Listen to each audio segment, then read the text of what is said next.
Hello, everybody. Welcome back to the channel and welcome to episode 41 of the Moviegoers live show. Took a little hiatus from the show, but you know what? It's good to be back. I'm ready to get this show back on track, and I have a very special guest to help me get this back on track because I had him on my hangout a couple weeks ago, and he is a great guy. I checked out his channel, and he does some great content. So if you guys have not subscribed to his channel yet, please go do so. After the stream, I will leave a link in the description below that goes to his channel. So like I said, please go check it out. He has awesome movie reviews. So anyways, let's bring him in. So welcome to the channel, Michael Entity. How are you doing today, man? I'm doing great, Luke. How's it going? Doing pretty good. I am very happy to have you here. I'm excited to be here, and I appreciate you wearing the Crow merch. As you obviously, I'm a big Crow fan, so it means the world to me. Dude, The Crow's in my top 3 movies of all time, so why would I not rep it? Like, of course not. Yeah, exactly. Like, it should be in everybody's top 3. Even if it's not in your, I'll just say, if it's not in your favorites of all time, you're a criminal. Just kidding. Yeah, right. I'm kidding. But yeah, I love that movie, and next Saturday we'll be doing a watch along for it to celebrate its 30th anniversary because it's one of the best movies ever. Like it is. Rest in peace to Brandon. Yep, and that's why we have this glorious 4K. One of the best 4K remasters ever. Seriously. Yes. Freaking fucking adore The Crow. Yep. Love it. Gotta love it. But enough of The Crow. We could literally talk about The Crow for 4 or 5 hours. That'll be a different video. That'll probably be next Saturday when we can do that, but we shall see. Right. Or should I say, is that gasoline I smell? No, don't do it, man. No.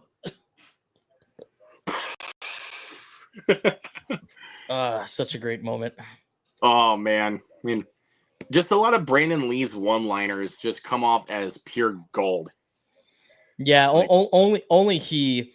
There's only a handful of actors that can say certain lines the best way possible. Like Ray Liotta was another example. Ray Liotta was really the best when it came to saying really corny catchphrases that sound horrible, but Ray Liotta somehow made it sound awesome, like in 1992 recently. Or hell, why don't you think about Cocaine Bear, where he's like, do I look like Daddy Daycare Center to you? That was great. You know what's funny is when I reviewed Cocaine Bear, which I wasn't a big fan of, I thought it was okay. I did a whole memorial thing for Ray Liotta saying that it was his last movie, but then 1992 was coming out, and I'm like, oh, okay. So who knows? Maybe Ray Liotta worked on 20 movies before he died. Who knows? Yeah, I don't know, but I really liked 1992. I thought that was actually a really good film. So good, man. Oh my goodness. The fact they didn't even try to Hollywoodize that actually amazes me. In my personal opinion, because I'm not a big fan of the Fast and Furious franchise. I think they're okay. I really do think 1992, in my personal opinion, was Tyrese's best performance. No doubt. Yeah, no doubt. I mean, I like Four Brothers. I like other stuff Tyrese has done, but it was definitely a performance we've never seen Tyrese do. Like, you're like, what? Yeah. Like, what? It's like, what? Tyrese playing an old school gangster? Yeah, right. But he nailed it. But this is like, this is like Boys in the Hood or Menace to Society type of gangsters. Yeah. Like, that's what it's like. Exactly. I really liked it. I wish it was a little bit longer, though. I'll tell you that. But I mean, I really liked 1992. I kind of felt like they jumped around a little bit too much. Yeah, I mean, because I did it in my review. Like, as much as I liked the whole, like, it's cutting back to 2 different families. I did feel like there were so many opportunities that they could have used to really establish Tyrese's character Mercer, I believe that was his name in the movie, to like establish more of his character. We get more backstory with him and his son, and that could have really been explored if they weren't cutting back to the Ray Liotta heist. Because I wasn't really emotionally invested in the other side with Scott Eastwood. Even though Scott Eastwood was really good in that movie, and Ray Liotta, I thought they were both really good. I just wasn't emotionally invested in that story. That was what kind of like faltered the movie a little bit for me. I can agree with that and to a certain extent. It wasn't a huge drop off for me though. It wasn't a huge drop off. No, absolutely not. Like it was one of those things like you wish they would have done it, but it's still a movie that I can absolutely recommend people to watch. Absolutely, man. Let's see. Let's hit the comments here. We got a few coming in. We got the View with Drew. The MVP is in the building. What is up? Yes, sir. Judd's in the chat. How are you doing? What's going on, Judd? As far back as I remember, I've always wanted to be a gangster. Hell yes. Now that's where you play the jazz song. Yes. I fucking love Goodfellas. That's really funny, dude, because I was just about to wear my Goodfellas shirt, but then I completely forgot that I got this shirt a while ago and it doesn't really fit me that much because I like to wear baggy shirts. I like to wear XL. This one was a large, and I'm like, it's a little bit too small. I'm not going to wear it. And now this comes up, and I'm like, oh, that was a missed opportunity. My God. I mean, how could you not love Goodfellas? I mean, even non-film buffs love Goodfellas. I mean, most people I talk to love Goodfellas. So, oh, dude, it's incredible. I mean, one of the best, probably top 3 mafia films of all time. I mean, come on. Might even be the best. Yeah. Some people could argue. Some people could say The Godfather. Love The Godfather. I really do. But Goodfellas has more of I think Goodfellas like does it slightly better because I know that Godfather is considered one of the best movies I've ever made, and I love it. I love part 1, 2. I do like part 3. I know that's kind of controversial, but I do like part 3. I do. But I think Goodfellas was able to cram such a great story because it was a true story into just a 2-hour, 20-minute movie, whereas The Godfather had to do it in like 8 hours altogether for the movies. Oh yeah, absolutely. Excellent news. The View of Drew movie awards are tonight. Awesome, dude. Ooh, heck yeah, man. Yep, he does some of that stuff on Instagram. So if you guys don't follow View of Drew on Instagram, please do. Do it. You guys want to see that? Do it. That Star Wars you know what that sounded like? That sounded like Mac from Super Troopers. 1, 2, 3, do it. Do it. I love Super Troopers. Me too, man. I mean, I freaking love Broken Lizard in general, dude. Oh, like, same here. I love those guys. I love Slam and Salmon. I love Beer Fest. Like I love those guys. I think they're probably one of the most underrated comedic groups of all time. Beer Fest is actually my favorite one of the bunch. Gotta love Beer Fest. Dude, I can't tell you how many times I quote Super Troopers at work and nobody gets it. Like, I'll be like, all right, Meow, can you go ahead and make that pizza for me, right, Meow? Yeah, I love that. I fucking love that. Or do I look like a cat to you, boy? Punk. You son of a bitch! He's like, does that look like spit to you? Yeah? Nah, fuck it. Nah, fuck it. And like, I think I like here. Let me use my bottle of Sprite as a little peel thing. Yeah. I think he gives on the cup. I got a good feeling about this one. Damn it, you burger punk! You son of a bitch! Did you runs and tackles him? Dude, did you like Super Troopers 2? I felt like I was the only people that actually enjoyed it. I actually did too, man.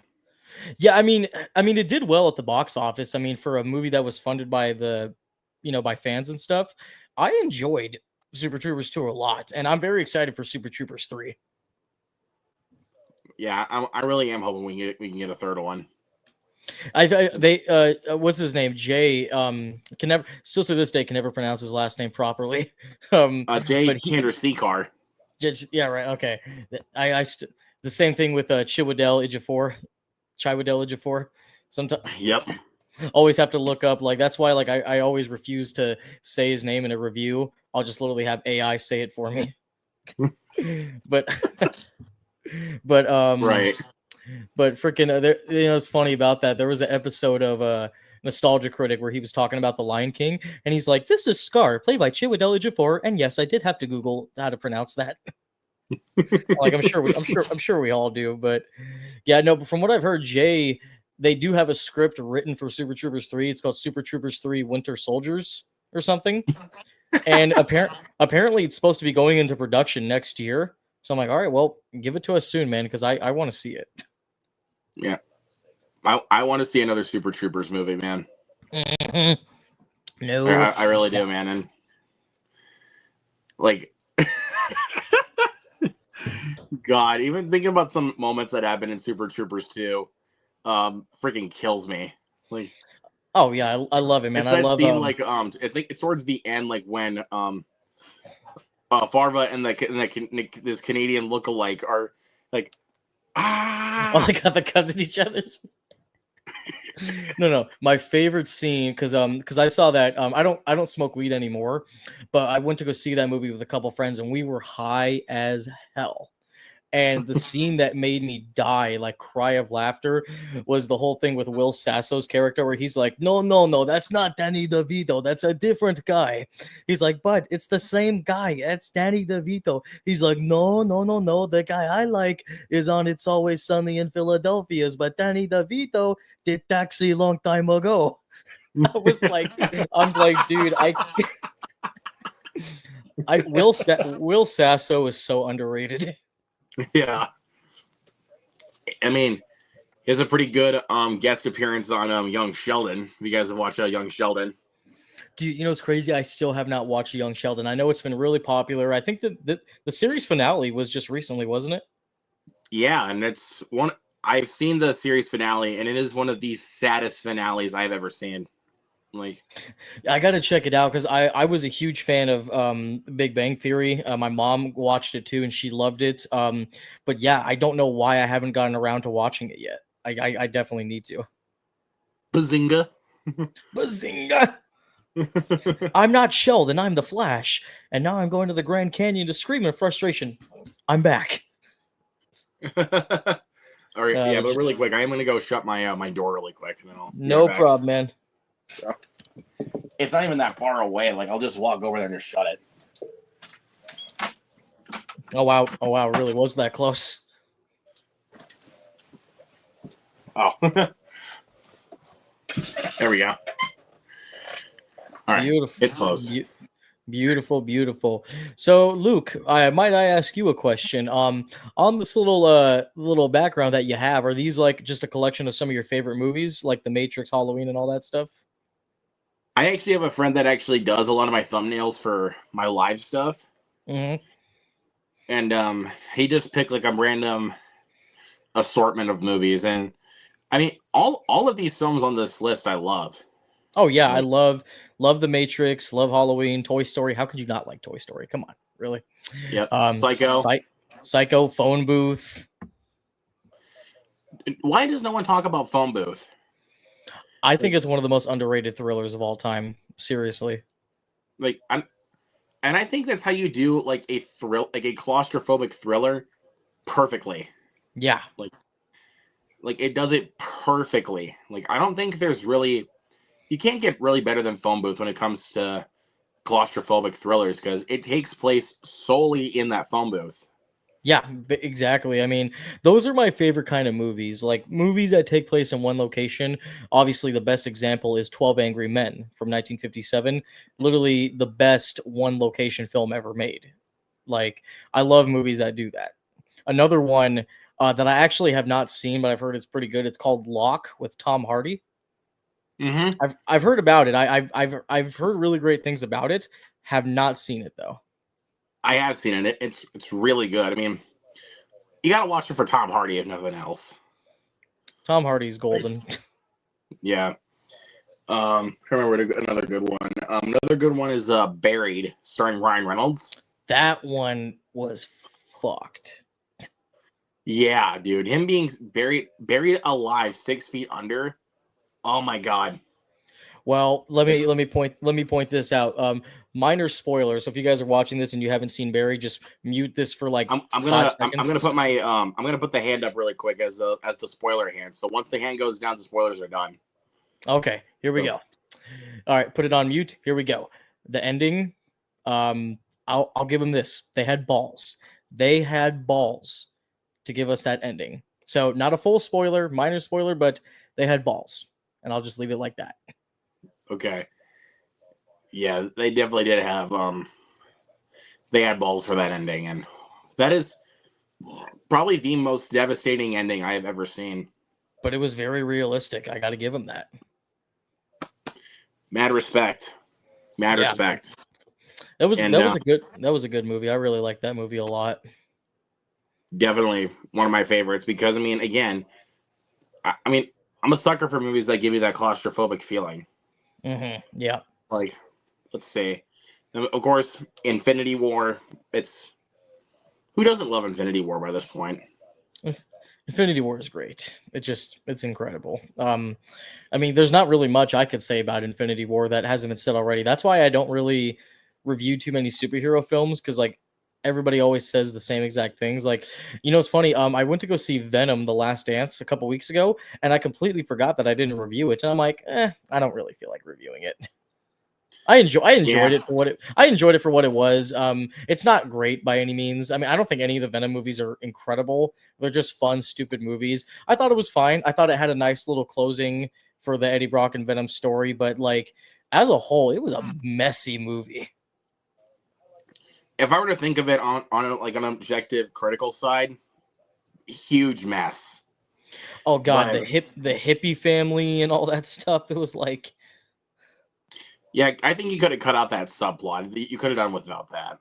yeah, it was dumb. And then the whole running joke of Eddie always losing his shoes. I just thought like I don't.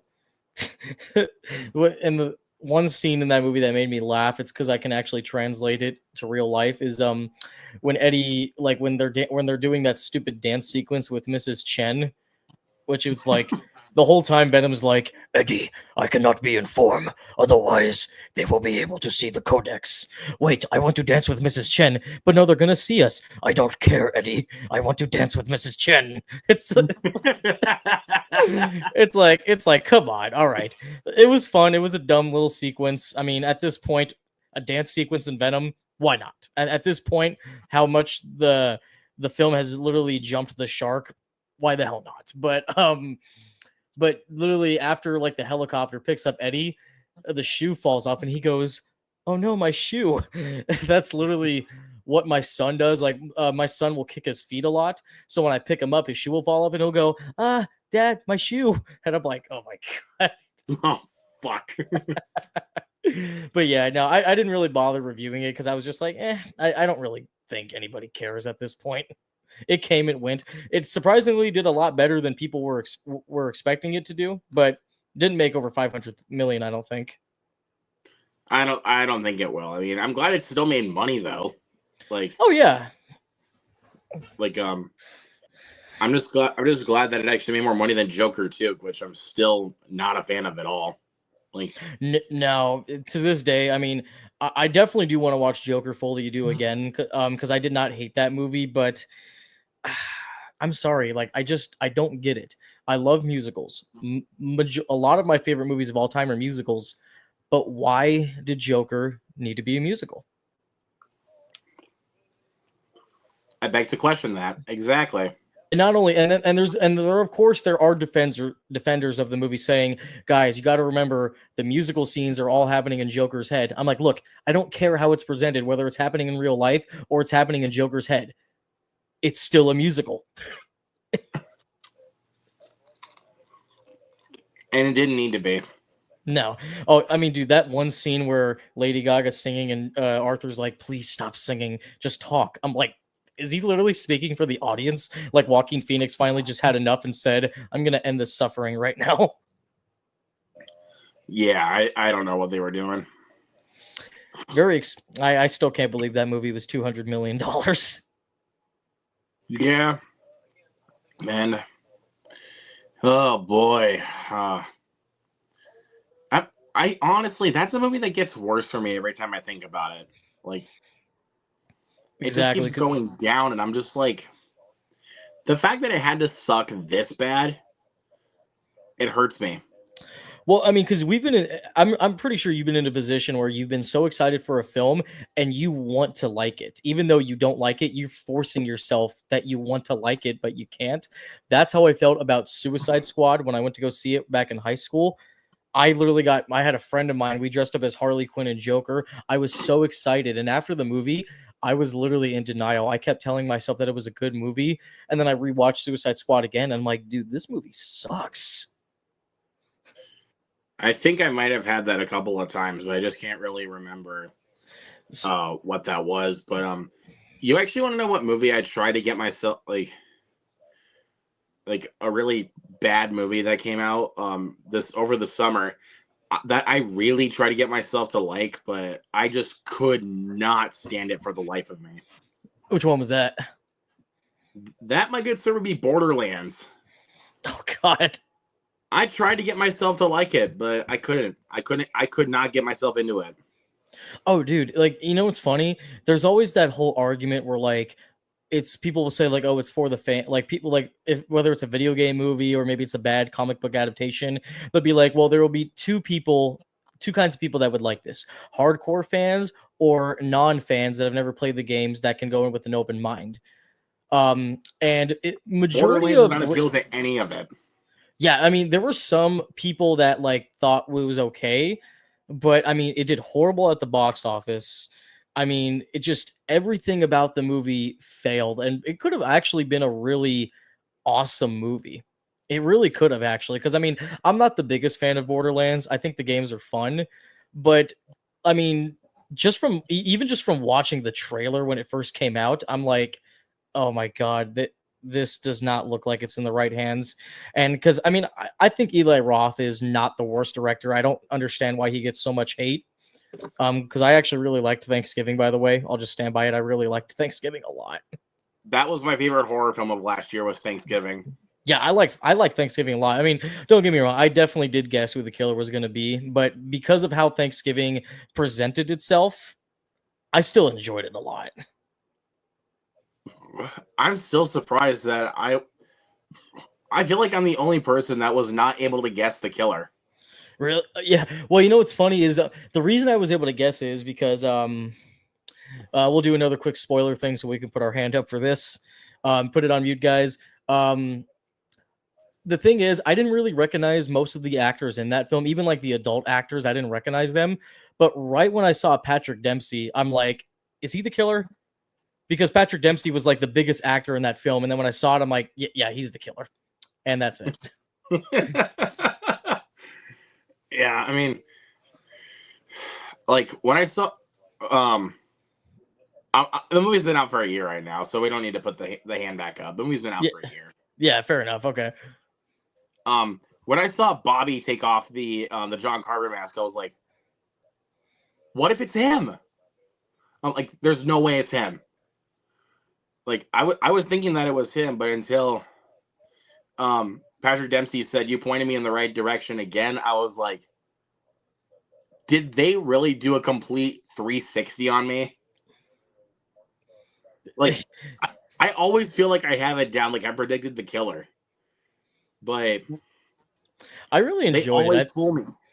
Yeah, no, I really enjoyed Thanksgiving a lot because obviously there's not really a whole lot of Thanksgiving movies to watch, but now there's two I watch every year: Thanksgiving and Planes, Trains, and Automobiles.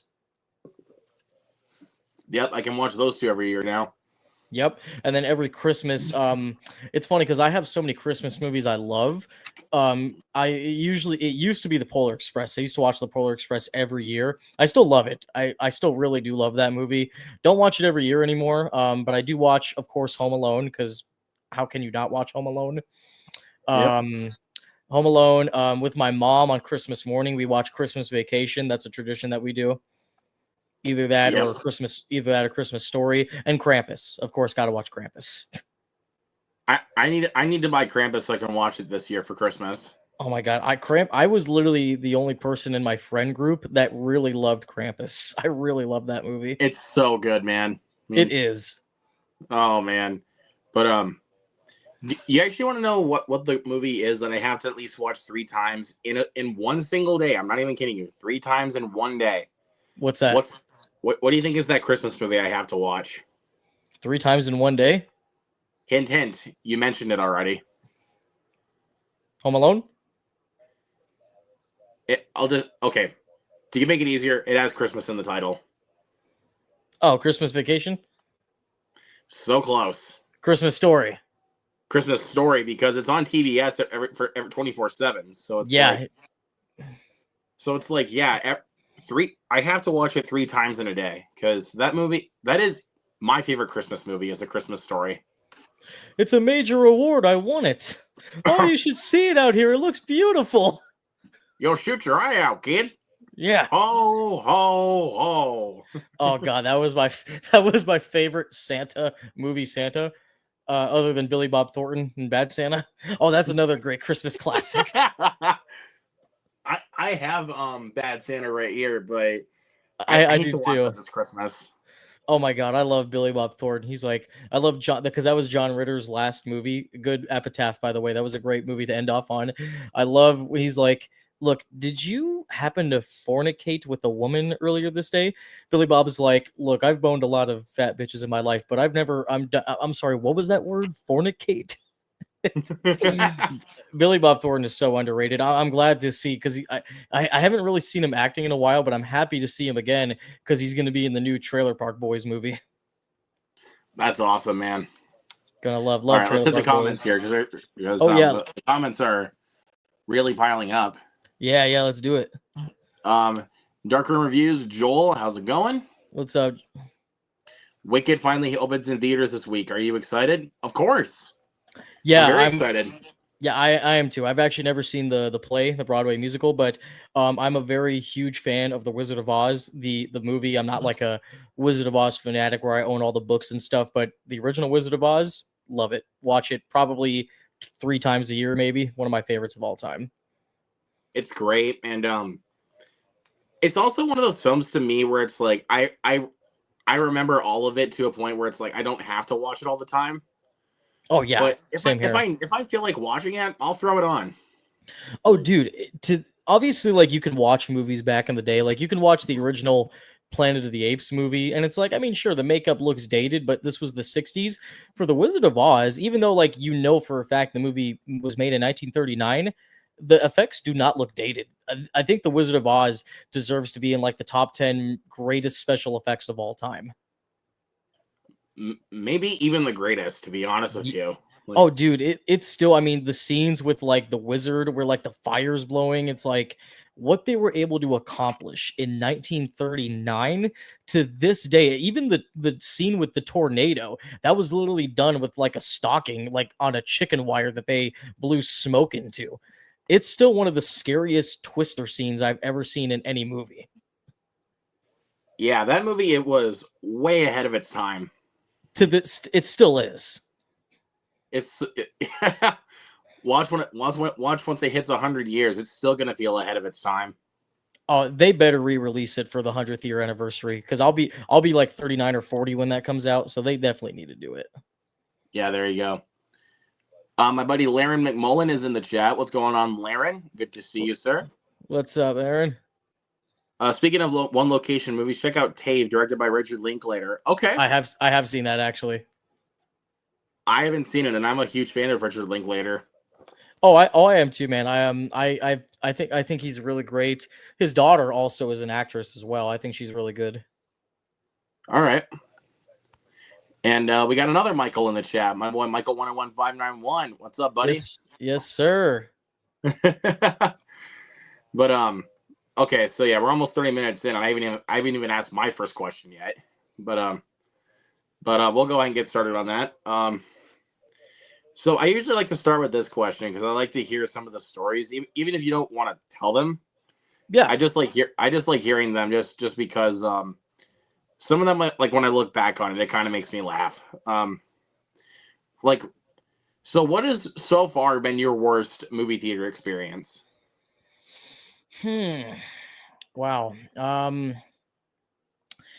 I can't really think of anything that might have happened back in the day because I wasn't really serious about going to the theaters until like maybe 2020. And even when I went to the theaters with friends, like we were kind of obnoxious too. So like when I think of worst theater experiences, I think, you know what, I was that person that definitely ruined experiences too. But I want to say probably the most recent one, which actually happened this year, which so far it's the worst one. I still got many years of my life to figure out which one will be the worst. But it was when I went to go see Never Let Go, the horror movie with Halle Berry, which I actually enjoyed that movie. Me too.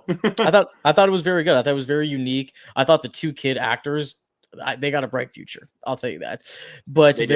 there was a couple that was sitting maybe a couple seats away from me on my left side, and then there was another couple that was like sitting right next to me, and I was a little bit sick that day, so I kept coughing like every minute or so. But I would always cover my mouth so it sounded a little bit muffled, but you could still hear it because it was actually kind of a quiet movie, so it was pretty easy for people to hear it.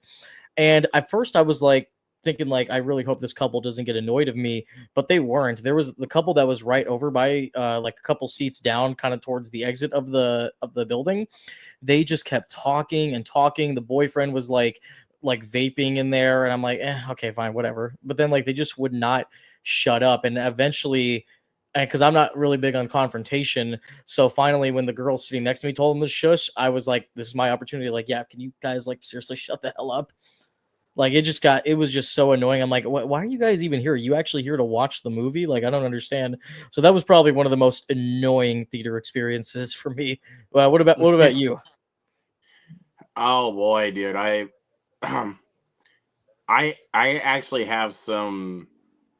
I actually have some stories, like, and not like to an extent like where it's gonna be like the worst one you've ever heard, but Yeah. it's still pretty bad. So first, I think I have three that come to mind. I've got three. Um, Okay. so first one happened with the 2022 Firestarter, which by the way, that movie sucks.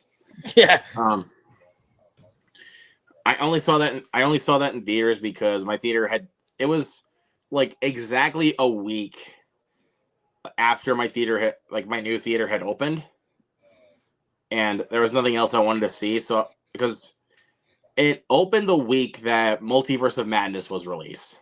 I should Oh, have okay. specified on that. And so the next week I went and saw Firestarter. Um, and I thought I was going to be the only one in the theater. And there was a bunch of students that showed up, and they sat all the way in the top row. And a part of me thought, fuck. Um, and what did I know? I was right, because a lot of them just could not stop talking throughout most of the movie. And there was even a couple of young kids in that movie theater that looked like they were 6 or 7 years old that would not stay in their designated seats. Yeah, I And believe there's it. one guy during like the last 30 minutes, I think. This guy, like right in front of me, pulls out his phone and starts going on Facebook. Oh my god. I hate that. Well, you know what's funny, man, is so it's funny. So my dad is actually watching the live stream right now. Shout out to you, Dad, by the way. Love you. You're in Oh, North is this Carolina. him? Yeah. Yeah, there he is right Oh, there. how's it going? Michael Tracy Sr. But he just messaged me. He's like, Michael, why don't you tell him about the experience with Avatar?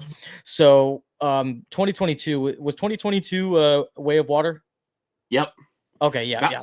actually, ironically enough, I was going to talk about that one too, but you can go first. Okay, so we got both water experiences. So me and my dad had drove back from California. We were helping my sister move out of her like college dorm, and we were driving back, but we had already gotten tickets previously to go see Avatar Way of Water in IMAX 3D because that was the only best way to watch that movie actually. Which props to James Cameron. Don't care what anybody says about him. He knows how to do the movie experience. He So we does. went to go I'll see say that. so we went to go see it. It was a late night showing, but of course, since it was Avatar, it was packed. Like no empty seats at all. I had to get my tickets probably like a week or two before, and there was these guys right behind us, and I didn't understand what they were saying because they were like speaking a foreign language, but oh my god, they would not be quiet. And me and my dad, we just kept looking at each other, and then eventually my dad told them to shush. They were quiet. 5 minutes later, they're talking again. I'm like, I am trying to watch, and Avatar Way of Water was a long movie. I think that movie was like close to 3 hours long. Imagine hearing like people just talking right behind you for 3 hours. Like, it was painful. You want to know what's worse than people just talking right behind you? What's that? Right next to you. Oh, that must have even been worse. Because I had 3 kids that looked like they were about my age next to me, like on my left. They would not stop talking, and from time to time they would pull out their phone. I can't stand the whole phone thing. I mean, I've been guilty myself. Like, I've had moments where like maybe I've checked my phone just to check the time real quick, but I never full on just take out my phone and have it like right in front. I just think it's so inconsiderate. I've only done that if I've been the only person in the theater. Oh yeah, absolutely. Like when I went to go see that's the only times I've done it. Oh yeah, like when I went to go see Strange Darling, which I didn't review, but very underrated film that came out this year. I was the only one in that theater, and there were a couple times where I checked my phone. I'm like, okay, nothing's really happening in this scene. Let me just check my phone real quick. Other than that, like I always put my phone away. I remember when I was dating somebody at the time, we went to go see Godzilla X Kong, and we went to go see it in IMAX 3D, same exact theater. I went to go see Avatar Way of Water, and there was a guy on his phone, but it was so loud because they were doing like the whole intro thing where it goes from like 10 to like 1, and it was so loud, and this guy was on his phone, and I'm like, get off your fucking phone. No, look, seriously, like it wasn't just a simple sir, can you get off? It was so loud that even me screaming, he could not hear me. I'm just like, get off your phone, get off your phone. It's the way you said it that made it funny. It was kind of like that one video of like, I don't know if you ever seen this, Luke. It was that video of like this Uber driver that's trying to get this girl out of his car, and he goes, "Get out of my car now! Get out of my goddamn car!" If you never seen that video, you got to check it out. Just look up Uber driver yells at woman. She's like filming him, and he's just losing his mind, screaming at her to get out of. Like he gets to the point where he even goes, "Get out of my car! God damn you to hell, woman!" I'm like, I didn't say that to the guy, but yeah, that's exactly how I was saying it. Yeah, it's not a, like. Actually, kind of to speak on that. So last year when I saw the Little Mermaid remake, there was this guy that was sitting in my row. It was a pretty packed theater. There was this guy that was sitting in my row. His phone went off, and he forgot to silence it, obviously. Yeah. And he answered in the theater. Honestly, you actually want to know what I was thinking about doing? What was that? I was thinking about taking his phone and just chucking it off to the side. Because I was like, are you, like, because I was going to be that guy, are you fucking serious? We have a movie on a big screen. You can't step outside for 2 goddamn seconds to answer your phone? It's absolutely ridiculous. I mean, because I don't know. I think honestly, no matter what, it's just gonna be exactly like just kind of how it is nowadays, because no matter what they do, no matter how many times they advertise, do not be on your phones, don't do this, it's still going to happen. And legally, movie theaters can't say like, put your phone in this bin so you don't ruin it. Like, they can't do anything like that. So it just sucks, honestly. I mean, thankfully I've had a lot more good film experiences than bad experiences, but obviously when you get one, it's memorable. You're never going to forget it. Yeah, I mean, for the most part, yeah, I've been having good experiences too. It's just those ones that I'm just like, people are so goddamn inconsiderate. Well, I got another bad film experience, but this is actually from my dad because my dad's texting me and he's like saying, "Michael, say this. Michael, say this." But he said his worst film experience was when he took me to go see the greatest movie of all time, The Cat in the Hat with Mike Myers. And I That actually movie's a cinematic masterpiece. 10 out of it abs 10. it absolutely is a cinematic masterpiece, but he took me to go see it, and I think the year before, or I think it might have been the same year, because I was like 4 when that movie came out. I had dressed up as the Cat in the Hat for Halloween. I had like the outfit, and like I had like these little whisker things that you can put up your nose, and I had the hat. And my dad took me to go see the movie dressed up as the Cat in the Hat, and everybody's like saying, "Oh, he's so cute" and everything, and my dad was just like, "Oh my fucking god." He was so embarrassed. But that was That's definitely funny. that. I think that was probably my dad's worst film experience. But for me, I'm like, I'm dressed up as the Cat in the Hat. Like, I'm not embarrassed. I mean, and plus you were just a kid by then, so it's like, Yeah, how can you I really was, be that embarrassed? I was like 4. Right, yeah. Um, but another one that I have to bring up was also from earlier this year was for Kingdom of the Planet of the Apes. Loved it. Um, I saw that one a little bit later because by the time it came out, I was on vacation. Yeah. It was my birthday weekend, so I was out on vacation for a little bit, and when a few days after I got back, I was like, I don't care. I need to go see this. I need to go see it. No one's gonna stop me. Yep. So I went and saw it, and there was a couple of girls that looked like about me and my best friend's age. Me and my best friend Justin, him and I go to movies all the time together. Yeah.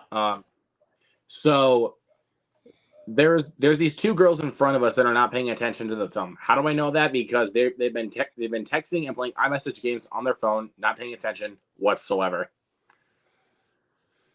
And I just don't understand that. Like, and I why like they do realize that they have to pay to get in the movie theater.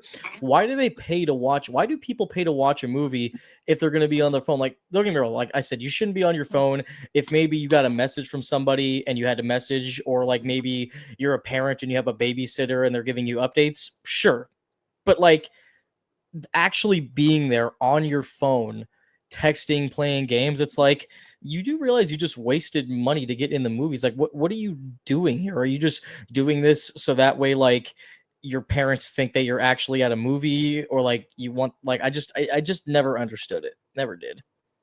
so because of that, I was getting so annoyed. It was so distracting to me because I was just in love with what they were doing with Kingdom of the Planet of the Apes. Yeah, Like I loved was it. just in love with it. Like I was so like sucked in. But these two girls were just sucking me out of it because of their phones. Like it just kept distracting me. So I got up and I went and got my friend Kiro, who works at the movie theater, and and I told her that there was these couple of girls sitting in front of us that are just um, completely just going on their phones and not paying attention to the movie. And so she talked to those girls, and they did not have their phone out for the rest of the movie. Sometimes it just takes like a simple, "Hey, don't do this," and then people will be like, and sometimes they'll be like, "Oh, okay, yeah, you guys are right. I apologize." But then there's like the type of people that'll get offended if that happens. It's like, how dare this person, this heathen, tells me to put my phone away? But there was, I mean, I think it was also when I saw Super Mario Brothers. I mean, it was before the film, but it's just I wanted to warn the guy because I didn't want to get distracted by his phone. Yeah. Like, but I said it in a nice, calm tone, so that way I didn't have to get like catch up a fight or anything, you know. So, so I just asked the guy, "Hey, I don't want to get distracted by your phone. Could you please put it away?" I said it the nicest way I could. And he So, probably didn't like that. no, he was actually like, "Yeah, you know what, man? I'll put it away. Thank you." Fair enough. And those are the best kinds of people. Like, it's like, oh, that such a breath of fresh air. Thankfully, I've never had to deal with anybody that like gets mad if I tell them like not to do something. But I mean, yeah, I just sometimes the film experience can just not be fun. But Kingdom of the Planet of the Apes, that was probably one of my best theater experiences. I loved that movie so much. It's so good. I'm trying to Oh remember yeah. one of my favorite experiences. Um, I think honestly, I think my favorite experience so far this year, because I was just so like immersed into it, and I could just not. I could have just sat there for 16 hours. Like honestly, like I could have sat there and watched it 16 times. Which was Heretic. I really liked Heretic a lot. I Hugh Grant, he absolutely killed it. I mean, just perfection. And yeah, that's. I mean, from time to time, it might become my number one of the year. Honestly, when I think about it, like Yeah, oh yeah, it was really really good. I mean, I did talk in my review how there were definitely some aspects that didn't really add up for me, but I still really appreciate it because the directors who did this film, it was Scott Beck and Brian Woods. Their last movie was 65, and I did not like that movie at all. But the movie that they did before was Haunt, which I think is a very underrated slasher film. But no, I really really liked Heretic. Sophie Thatcher was awesome because I first discovered Sophie Thatcher from The Boogeyman, which I thought was a pretty underrated bro, film from last year. same. I really liked it a lot. Me too. I enjoyed it. It's good. Yeah, no, absolutely. And then Chloe East, I remember her from The Fablemans, which I also loved. Yep, that's another one I love too, man. Yeah, but it was just a really good. Also, did not realize that the Mormon elder was Topher Grace for the longest time. Me too. I'm just like, why? I was like, why does this guy look so familiar? Because I don't think his name popped up in the credits. I don't know if I was paying attention or not, but I'm looking. I'm like, why does this guy look so familiar? I'm like, holy crap, it's Eric Foreman. Yep. They got him out. They got him out here looking like David Cronenberg. Oh man. Yeah, I love that movie. Like it's honestly a film that just continuously gets better the more and more I think about it. Like and it's a film I want to watch again. Like Yeah, yeah. I mean, it's a very dialogue heavy movie, and there's not a whole lot of batshit insane moments that happen until like the end of the film.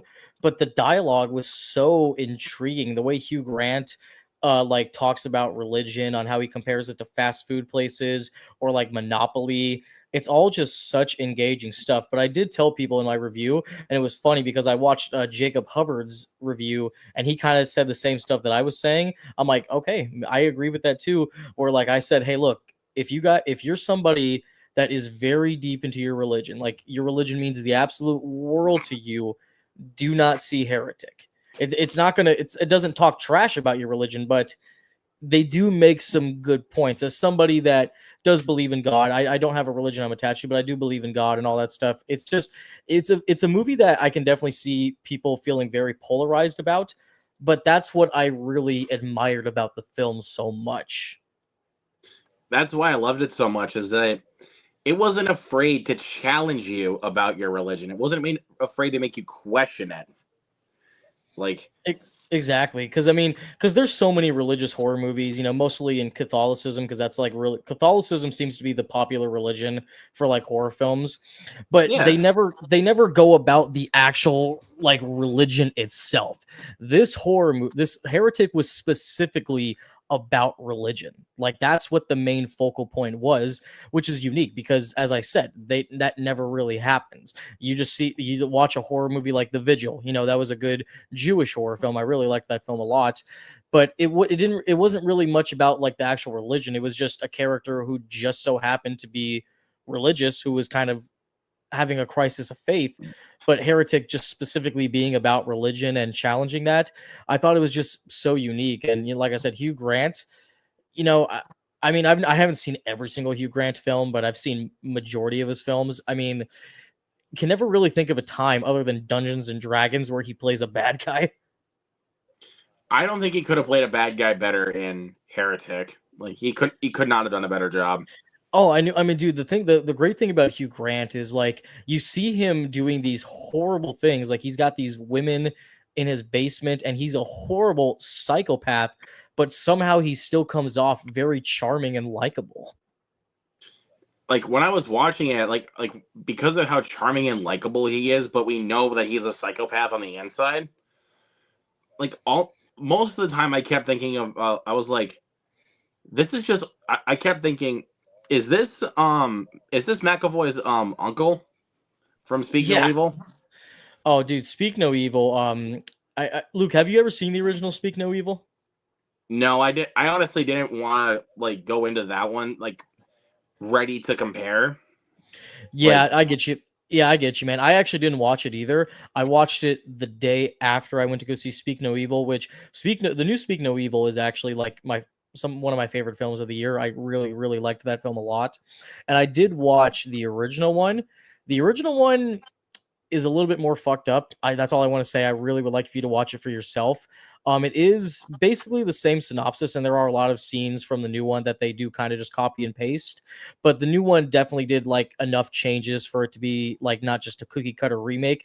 But the original definitely takes a lot more risks than the new one did. But I still think both of them are equally as good. yeah, I mean, I still haven't seen the original yet, but I mean, I still do want to watch it. It's just I haven't like found the time that I prepared to watch it. Like I want to watch the remake again first before I watch the original because the thing I like most about that remake is that most of the time, like when it comes to certain scenes that are supposed to be scary, no music. None at all. There's no music, and I'm like, oh my god, did they break the Blumhouse curse? Yes. Like Blumhouse for the most part, I'll say this in the nicest way possible. Blumhouse for the most part misses. They do. They really really do. But every now and then Blumhouse will do something right. And when they do something right, it's perfect. But when they do something wrong, it's all the way wrong. There's no in between. Like, if they do something wrong, it's just flat out horrendous. Yeah. Like, Oh yeah, like freaking Afraid. That was Blumhouse, right? still absolutely the worst film I've seen all year long. I'm Dude, not gonna find anything worse than that. I mean, I know we talked about it a couple weeks ago when we did the hangout video that time, but seriously, even Cody Leach said the same thing. I'm like, dude, it literally feels like 15 to 20 minutes of the movie was just cut out. Like a big chunk of the climax just disappeared. Not even that. The film forgot to have a second act. Like, Exactly. Well, you know what I hated? Like you see this one part where it's like you find out that the second little brother, like the middle child, got into a school fight. I'm like, but we didn't see this happen. Like what is going on? Like I it's don't get just it. implied, and I'm like, I would have rather seen that happen. Like, Yeah, I mean there are certain things that you can apply like to compare this to. I can't remember if this movie is a Blumhouse film. I could be wrong, but Sinister. Is yeah, that Blumhouse? that is Blumhouse. Yeah, Okay, I love Sinister. I adore that movie to death. It's one of my favorite horror films of all time. There's a scene, when like the mom comes home with the son, kind of like in Afraid, where she's like, "Your son drew like a hangman in the classroom," and I'm like, "Okay, that's fine. You don't actually have to see that." But then in Afraid, it's like there's a school fight. I'm like, you kind of need to. Some things you need to show, and then some things that you don't really need to show because it doesn't matter. But a school fight, it's like, why not just show it? How much you want to bet that they actually had like maybe 30 minutes of the movie that they just didn't that they probably just have on the side? How much you want to actually bet they do? I mean, I can probably bet at least a few of my movies in my collection that they at least forgot. Like, I think the film originally was supposed to be 2 hours. Like they were gonna have like a little bit more development with some of that stuff, but it was cut down to 80 minutes, and I'm like, huge mistake. And what was Huge mistake. the company that John Cho was working for? Like every time we saw him supposedly with his boss, it was just at like a bedroom or something or like a little house office. I'm like, what Were does they he too cheap do? to afford an actual building to film in? I don't know. Of the movie, well, let's look up the budget for the movie real quick because it's a Blumhouse, and Blumhouse usually does no less than $1 million. So Right. let's take a look. Um, Blumhouse 2024 budget. The budget was $12 million. Of course, you couldn't afford to film in an actual office building. I guess not. I mean, and John Cho. I mean, John Cho was like the most famous actor in that film, but it's not like they hired Tom Cruise or anything like that. Like John Cho. I mean, I love John Cho. I think he's awesome. But like, I don't think his salary is like more than $1 million or anything like that. So it Because doesn't if it you didn't make hire any. Tom Cruise for this, he's gonna jump down your ass. So Oh yeah, I mean, Tom Cruise definitely can be a little bit of a handful, but I mean, the man knows what he's talking about. Like, he knows exactly how to do a film, but not that he would have ever done Afraid. That's like the last movie I'd ever expect Tom to do. But yeah, Afraid. Also, without getting too much into Afraid, what was up with the ending? Like, you got the parents wearing like the face changing emoji masks, coming in like a SWAT team looking for their daughter. Where was their daughter the whole time? Like, I don't get again, it. they implied it, but they never even showed us what was going on. So, Like, and the thing was, actually, no, no, no. They never implied it. Like, they never implied it throughout the entire movie. it just made no sense. And the thing is, even when I saw the trailer, I was like, okay, this movie's going to be bad, but it looked like it was going to be at least entertaining. I was hoping that, what was it? Aya? Was that the name of the Alexa thing? Aya?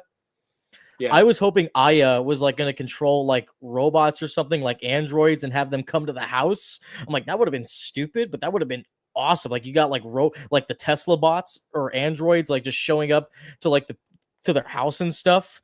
But it's like yeah. no, that would have been hilariously awesome, but they didn't even do that. So yeah, that's I guess I'll just how it ended on Afraid. I if like I'm not the type of person that says like, oh, if you like this movie, then you're an idiot. I'm always like, you know what? I'm glad you like that movie, but I have yet to hear from somebody that will actually defend Afraid by saying that it's a good movie. I, And I'm waiting. I'm gonna say, I saw Jacob. Shout out to Jacob Hubbard once again on his review for Afraid. If you find that movie scary, never watch another horror movie in your life. You're like Could you you should be done did watching horror did movies. you even jump even slightly? No. I don't even recall if there If was you really much of a jump at jump any scare, point in that movie, you are a wuss. or you've just never seen a horror movie in your life.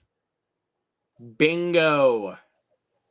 Because My God. I do get scared. I mean, as much as I love horror movies, I've seen some of the most messed up movies. I went through a phase where I watched a lot of like really fucked up French movies like High Tension, Martyrs, Inside, all that stuff. I mean, not that those movies are like necessarily scary, they're just really disturbing. But I've seen some stuff, and there's only been a handful of horror movies that actually like scared me. Like Hereditary, the original Exorcist when I was young, which it doesn't scare me anymore. And I'm very excited to do this video with you soon. Dead Silence. That movie actually scared me. I didn't watch Dead Silence until I was older, but I think it was until I think it was during COVID when I first watched it, and I mean, there were times where it kind of got under my skin, but then I'm like, this movie's kind of silly. No, it definitely is. No, it definitely is a silly movie without a doubt. I mean, as much as I really do love that film, it is silly. And then there's like, you really mean to tell me that somebody that works at a mortuary is going to agree to turning a body into a ventriloquist dummy? I mean, don't get me wrong. That kind of reminds me of Children of the Corn, in the original one, like where it's Oh like God. I think I might have watched that a bit too young because that movie actually did kind of scare me. Yeah. But then when I watched it again not too long ago, when I was going through the whole franchise, I was like, okay, so I'm supposed to be afraid of a giant flying cauliflower in the clouds. What's going on here? Did you watch the new one that came out last year, or I think it was this that year? was garbage. So okay, forgive me, I can't remember what's the creature's name. Is it He Who Goes There or the creature in that movie? I don't know, nor do I care. Did it look pretty bad in the new one? I haven't seen it yet. The CGI is so terrible in that movie. Like Spawn, terrible. Oh, it's bad. I mean, I went through the whole franchise before I watched the new one. I still really enjoy the first one. Yeah. 2 I thought was okay. I kind of enjoyed 2. I stopped after 2. I mean, I didn't think 2 was all that bad. I mean, I thought it was fine, but could have been a lot better. Um, Definitely. 3, 3 Still was haven't terrible. still haven't seen it. I definitely want to watch Children of the Corn franchise because I mean, because it's not like the first Children of the Corn is like a masterful horror film. It's honestly kind of dumb, but I do have It's fond dumb, memories but of it's it. fun to watch. Like, Yeah, it's one of the few awful Stephen King adaptations that is at least watchable. That or Sleepwalkers, which my dad loves Sleepwalkers, and I don't know if he's still watching this, but he loves Sleepwalkers, and he'll continue to defend that movie. cop kebab. Man, I'm sorry. You brought it up. You made me do it. I know, man. I kind of set myself up for failure for that one. but Oh man, I was gonna say with the rest of the franchise, I actually like the fourth one, Children of the Corn 4, The Gathering. I okay. actually kind of enjoyed that. Like, it was a different take on the it was a different take on it, and I thought it was pretty good. It wasn't just the same shit. Um, but 5 onward is terrible. Like, And it sucks because I mean, because I'm not really a big reader. I mean, I've read a couple books, but I think Stephen King's like Children of the Corn book has the potential to be like a really good horror film in itself. It's just with every adaptation, it seems like they keep failing. it's based on a short story, and I think if you put it in the right hands, it might actually work. Imagine if Mike Flanagan got his hands on that. Bro, same man. Or I'm trying to think of somebody. I'm trying to think of another great James horror Wan, maybe. filmmaker. James Wan.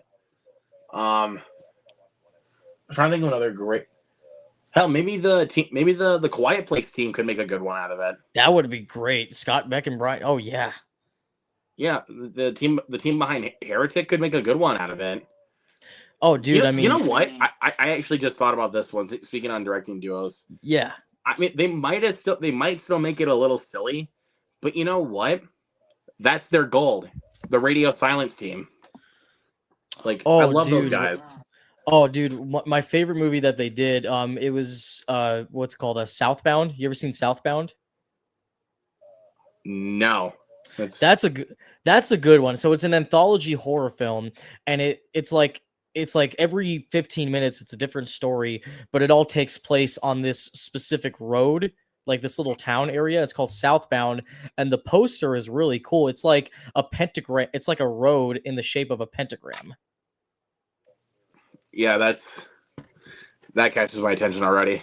It's good. I mean, it's there are definitely moments where it's silly, but that's just what radio silence is. Like, so they know exactly they radio silence, other than the Scream movies, not counting that, they definitely know campy horror, how to do campy horror perfectly.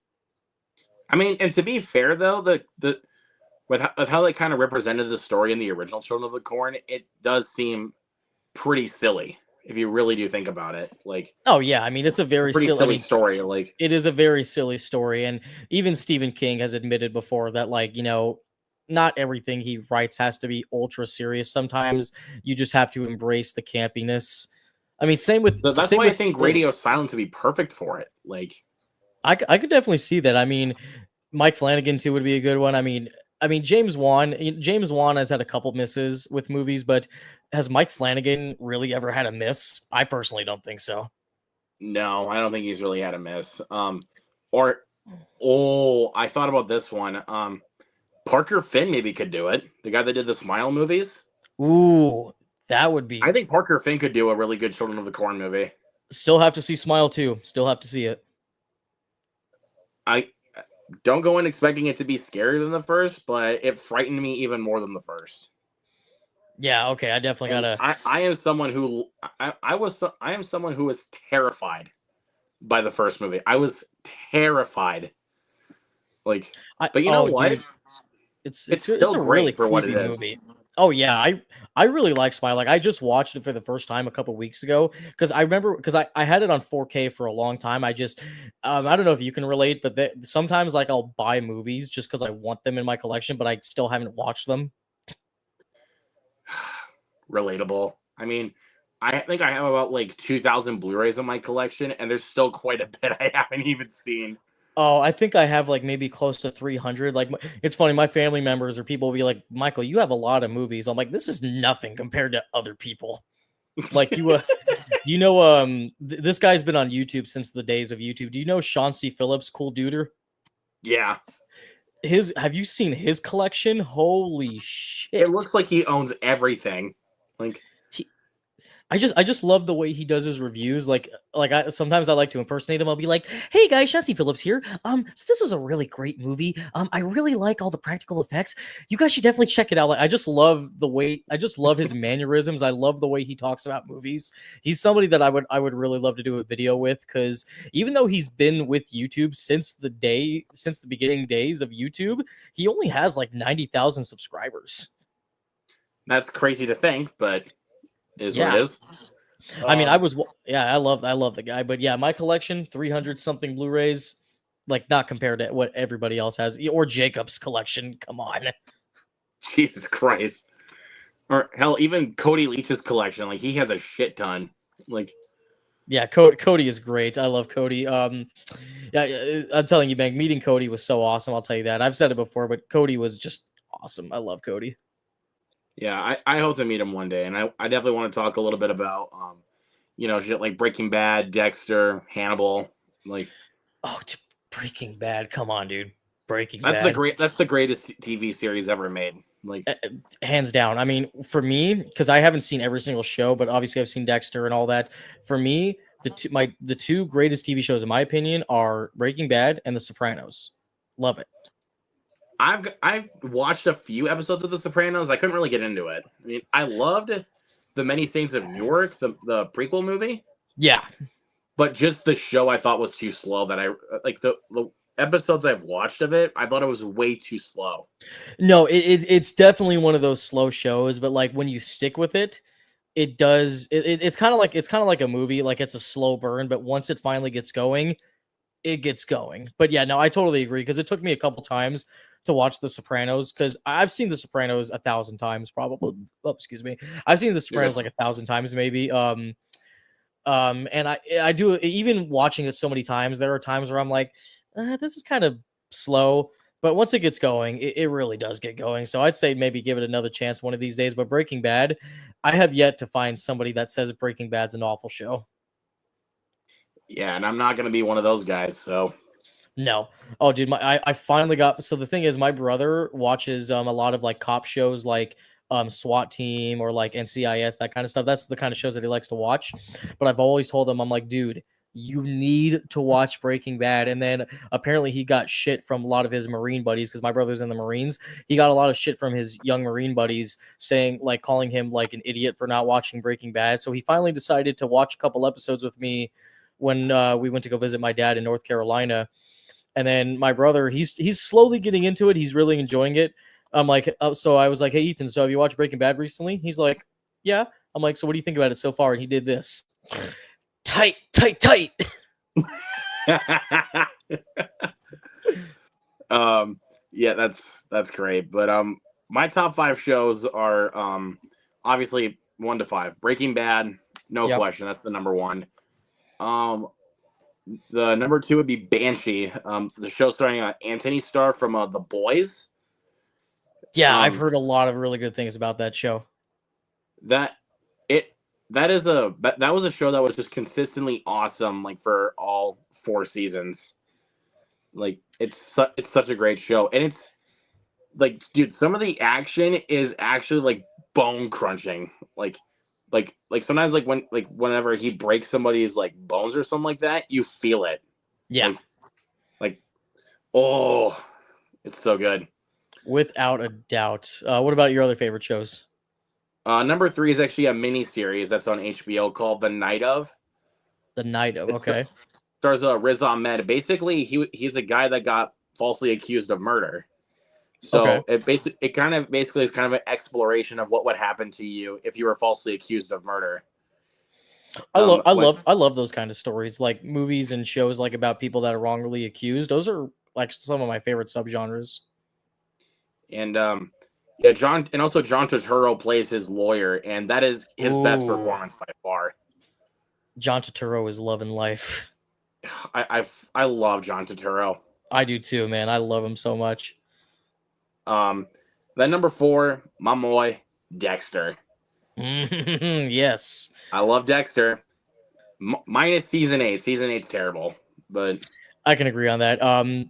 I've seen Dexter lots of times. Still, his sister is one of the most annoying TV characters of all time. Sorry, just had to say it. I think she got worse from season 6 to season 8. Oh my God, In my Dexter, where opinion. were you? I've been waiting for you all night. Yeah, I think it's from season 6. I think it's from season 6 onward. That's when I was trying to like.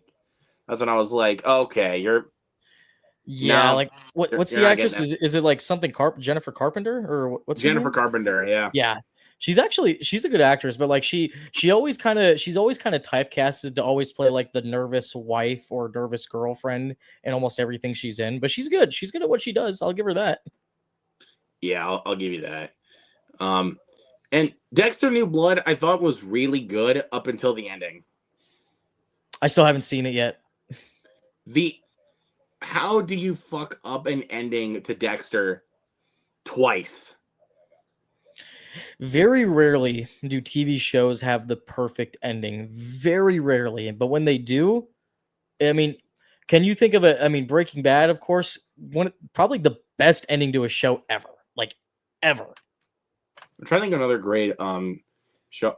Justified. Justified had a great ending. Have not seen Justified yet. Have not seen it. Oh, I love Gotta watch Justified.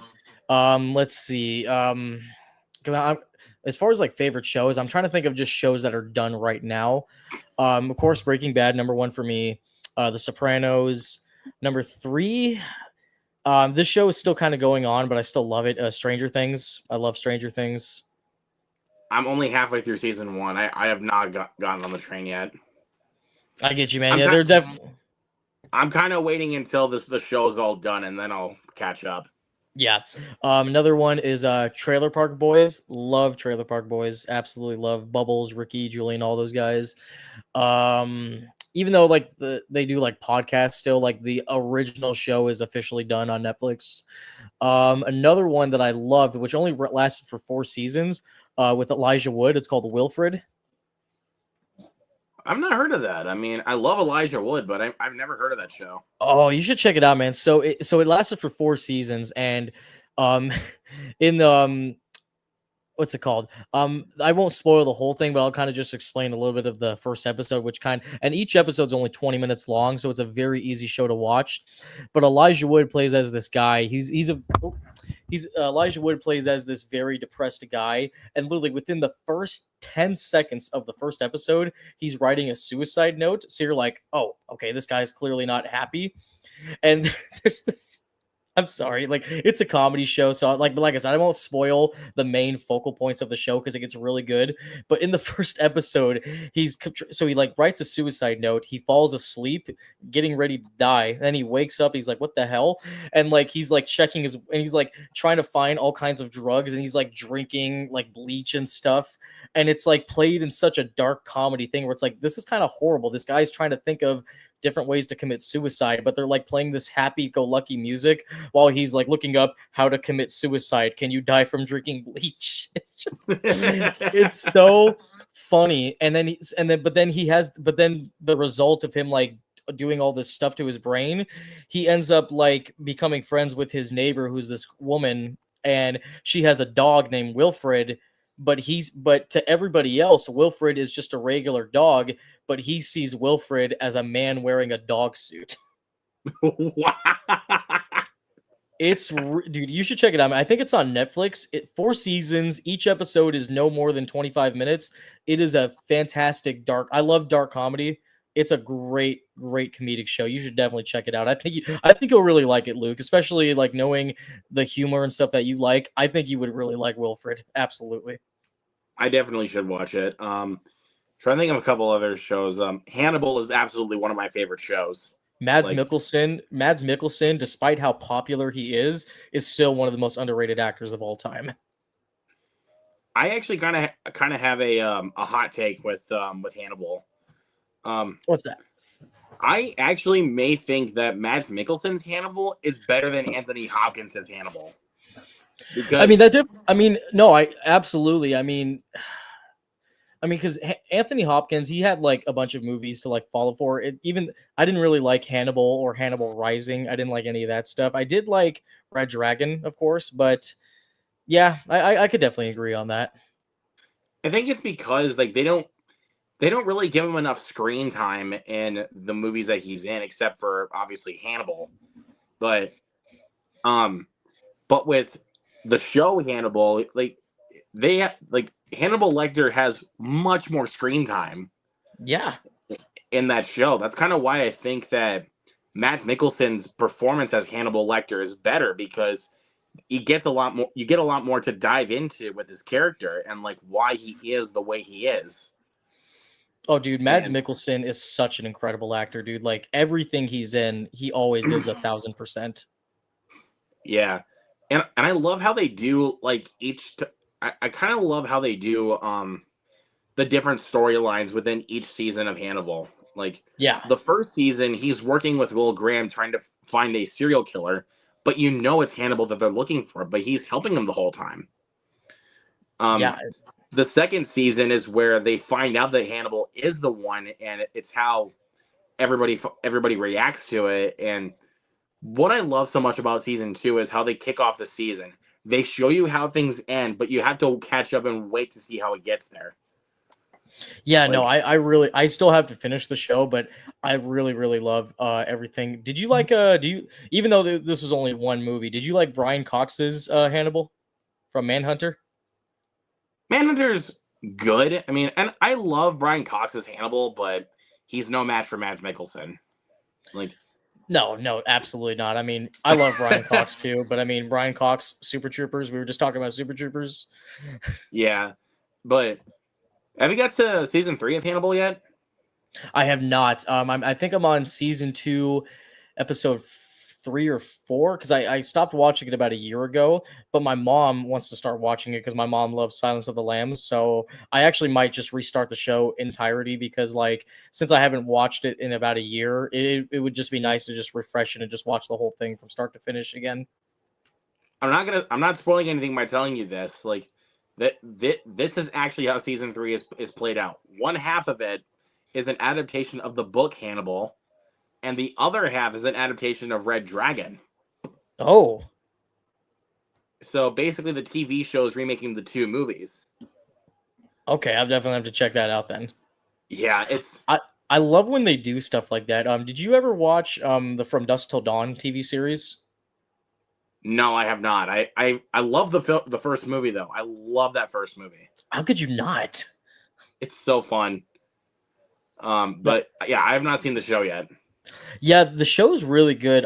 So the first season is literally a remake of the first movie, but they explore more of the Gecko brothers. Like we get to know a lot more about Seth and Richie Gecko up until the vampire stuff. And what's it called Fez from that '70s show actually plays two of Cheech Marin's characters. Wow, that's awesome. Yeah, and as much as I love George Clooney, like nobody could ever say the lines like he can. Like I said, plants don't talk. Love George Clooney. The actor that plays George Clooney's character Seth, I think does a really good job. But nobody can ever top George Clooney. That's a fact. Yeah, that's just a fact. Yeah, the actor, I do not know the actor's name, but the actor that plays Tarantino's character, way better actor. I love Tarantino, but he's not the best actor. Yeah, I'll be real about that. But I'm trying to think of another show. There's actually another show that a couple of shows that I own on Blu-ray that I need to catch up on because I've gotten through some seasons, but I'm still not finished yet. One that I got to finish up is Mr. Robot. I'm 2 seasons behind. I've heard that's a great show. Like I get crap from my friends all the time for not watching it. I love Remy Malik. I need to watch. Isn't it like in that show he plays like a hacker or something? Yeah, he does play a hacker, and it's also got Christian Slater in the show. Like, I love freaking you love some Christian Slater. Like, a true romance. I mean, come on, man. yeah. But yeah, I gotta finish that one. The show Rescue Me, starring Dennis Leary. I'm almost Great done with show. season 5. Like, My dad got me into Dad. I still don't know if you're watching it, but if you are, he got me into that show. I love Dennis Leary. yeah, that is a great. I love the first 3 seasons. Season 4 was kind of a bit of a decline. I still enjoyed it, but it was kind of where the show was going down a little bit. Season Yeah, 5 is honestly kind of a little bit on that little trend right there, but it's about on par with season 4. But I've got 2 seasons left after I'm finished with season 5. yeah, no, it's a great show. Have you watched Shameless at all? No, I mean I watched the first episode and I was like, okay. It's a good show. I mean, it's really long. I mean 11 seasons, each episode is 45 minutes long, so it's a lot to get through. It's basically just a more raunchy version of Malcolm in the Middle, honestly. Oh, okay, yeah, okay. Now I have to get myself through it then. Like Yeah. That's a show I should have put in my list. I love Malcolm in the Middle. Love it. that movie, that show is hilarious. Like, Oh, dude, I mean, you know, it's funny. There was a post on the Breaking Bad. So I follow Breaking Bad's page on Facebook, and I don't know who controls it. I don't know if Vince Gilligan controls the Facebook page, but they had showed like a picture of somebody commenting on the show, like in 2009, like right because I think the first episode came out in November of 2008. So they posted a picture on 2009, and somebody said, "Are you kidding me? They casted the guy from Malcolm in the Middle to play Walter White. This show is gonna fail." And I'm like, "Ugh, that did not age well." okay. Oh, dude, it's funny seeing Bryan Cranston playing Walter White. Like you'll watch Breaking Bad, you're like, I can't believe that's Hal. Then you watch Hal and Malcolm in the Middle, you're like, I can't believe that's Walter. Yeah, yeah. I mean, who doesn't love Bryan Cranston? Let's be real. Who doesn't love Bryan Cranston? Yeah, I still gotta watch his new TV show that he apparently wrote and directed called Your Honor. I need to watch that too. Actually, I've not seen that. It's good.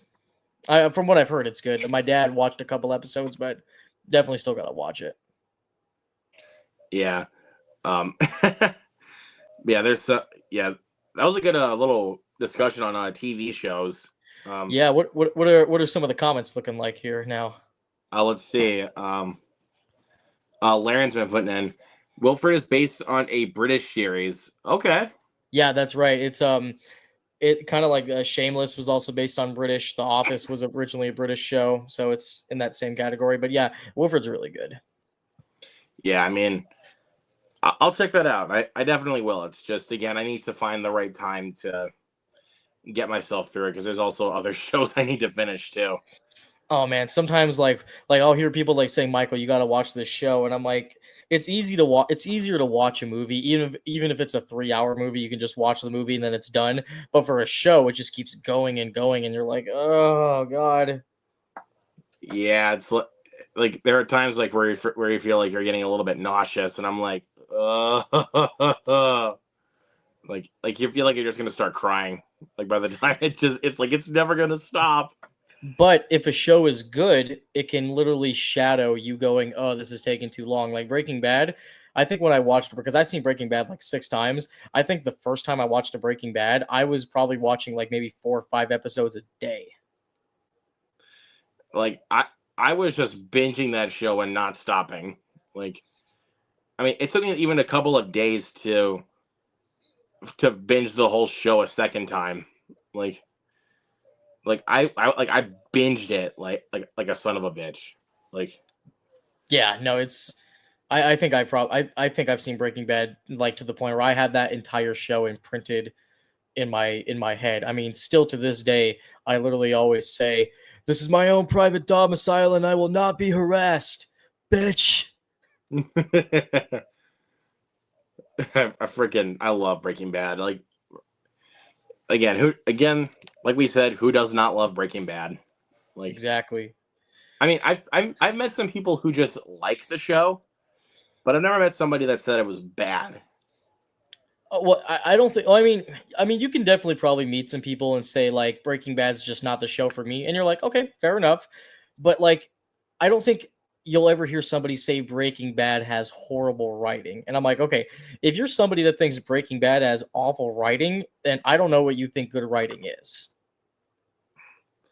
Afraid? I want to know. Apparently, the guy who directed Afraid also wrote the screenplay. I want to look up his filmography and see what else he's done, because there's no way that Afraid definitely had to be studio interference. It had to have been. I want to know, like, I want to know how much weed Chris Weitz was smoking to get that script ready. Sounds about right. Or hell, any bad Blumhouse movie. I want to know what weed they were smoking to get that script greenlit. Blumhouse, got a love-hate thing with it. I admire what Jason Blum has done as far as like starting from the bottom and creating his own production company. Got to give him that, but too many misses for me to be a full-on supporter and defender. I mean, like you said, every time they have a miss, they've come out with some good ones. I mean, Like, yeah, I mean, I'm trying to think of some good ones. Like, obviously, Get Out, love it. Sinister. Five Nights at Freddy's, I didn't think was a terrible movie. Wasn't great, but I mean, wasn't as bad as people were saying it was. as for someone who's a huge fan of the games, I loved it. So, I mean, it actually was pretty violent for a PG-13 movie. and people were like, well, "The kills are cut away." At least you still see them. Yeah, at least you actually like you get to see like you still see them. Oh, you get to see the silhouette of the girl getting her torso bitten in half. Like you even see a guy getting his face mauled by a cupcake. Yeah, like I mean, I loved Corey's cameo. I loved it. Oh my god, I love that. Why do I always get the weirdos? But I do admit that part where he goes, "Oh my goodness!" I'm like, okay. First of all, if I saw something that scared the hell out of me, I would not go, "Oh my goodness!" I would go, "What the fuck?" Well, the movie was PG-13, so. Well, with the PG-13 movie, you should at least have one opportunity to say the F word. Beetlejuice did it. Yeah, or even the first Beetlejuice, that was PG. That was PG, and he dropped the F-bomb. But that was 1980s PG. Yeah. I love that so much. I mean, I just love the fact. I think it was Dostoevsky who said, "Later, fucker." Goes right down to hell. you know, it's funny. All 3 times I saw that in the theater, that scene, I died laughing. Like, I really liked Beetlejuice. I mean, was it as good as the first one? Absolutely not. I don't think it really lived up to be like that, because the first one was just so iconic. But I mean, it's about as I mean, the only thing I didn't like about it was the whole the subplot with Monica Bellucci. I honestly felt like her storyline could have been cut out. But I mean, Monica Bellucci's really nice to look at, so I don't think many people were complaining. But yeah, that's all I can say. Yeah, but I will agree though. I will agree with most people though that there is a bit too much going on. Like, it was the same problem I had with Ghostbusters Frozen Empire, which I'm a big Ghostbusters fan, so the Ghostbusters fan in me still loved it, but way too many characters, way too many subplots. It needed to be more contained. I mean, but sometimes sometimes I think about it like this. It's better when there's a lot happening rather than nothing happening. Yeah, no, absolutely. But I mean, obviously Michael Keaton was the standout. I mean, there's not one moment in that movie where he missed. He nailed everything. Winona Ryder was great. Catherine O'Hara, I mean, probably stole the entire show for me. I loved her in that movie, but my main standout was obviously my boy Michael Keaton. Like, yeah, I love him as Beetlejuice. Oh, I've never seen that shit before in my life or afterlife. Oh my god! I'll tell you this. I did not. I don't know if this is really a hot take because I didn't really hear a lot of people talking about it. I was really not a fan of Justin Theroux's character. The first time I saw it, I kind of did predict like where his character was gonna go, and once Beetlejuice gives him the truth serum, I'm like, yeah, I kind of expected that. because I never liked his character to begin with. So even when that happened, I'm like, okay, well, more of a reason for me to not like him. And then Willem Dafoe's character I thought was also unnecessary, but at the end of the day, it's Willem Dafoe and he's welcome in everything. He was hilarious in that movie. He was fucking hilarious. Willem Dafoe is welcome. For me, I'd say like even like in a movie, like if I say, oh, that character's unnecessary, if it's Willem Dafoe, I don't care what his purpose is. He's welcome in anything. Yes, absolutely. But yeah, I think the fact that there was a bit too much going on in Frozen Empire was more of a glaring issue for me because I think there was a bit too much going on. Like there was more going on in that film than Beetlejuice. Oh, dude, I think yeah, I mean, don't get me wrong. I appreciate all the callbacks. Like I love when they go to the library and like the ghost is actually still there because they never got it. So I do like that. And I do like the fact that they had the original actor that played the library manager to show up just for like one quick scene. So I like the fact that they're still passionate about the films. Like you can still see that there is a lot of love and passion for the original Ghostbusters franchise, even if the movies don't come out as good. You're still like, even if like it's not great, you're still watching a good Ghostbusters movie. That's what I could say. Yeah, and I've seen it I think 3 times now. I still enjoy it. Like I do too. I thought because as much as I would love for Rick Moranis to come back, I would love to see him again. I actually liked what's his name, Kamal Nanjiani. I thought he was like Camille Nanjiani. Yes, I loved him so. I love him so much. I think he was kind of like the new Rick Moranis for that movie. I liked him a lot. I know a lot of people don't really like his style of comedy. I think he's funny as hell. I think it's just how he delivers some of his comedy with his voice that makes it funny. Yeah, absolutely. Him and like Aziz Ansari or like, Kevin Hart, stuff like that. Even though Kamal Nanjiani is way funnier than Kevin Hart. No diss to Kevin Hart. I like you, buddy. But no, I like that. Finn Wolfhard, as much as I love Finn Wolfhard, I always keep forgetting that he's in these movies because they really don't do anything with his character, unfortunately. I don't know. I think they just don't give him enough screen time because of maybe some scheduling conflicts. Yeah, I mean, Stranger Things and but McKenna Grace, Phoebe is probably my favorite new character of all time that they've brought to the Ghostbusters. I mean, a lot of people are like, well, there's nothing, well, not much even happens in the film. I think I like what I liked about Frozen Empire quite a bit is that it's more of a character-based story about Phoebe.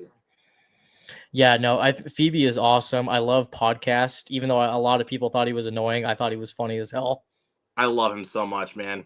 And the fact that he was actually working with Dan Aykroyd in Frozen Empire, like with his podcast, I'm like, gold. Dan Aykroyd, I can listen to that man talk for hours.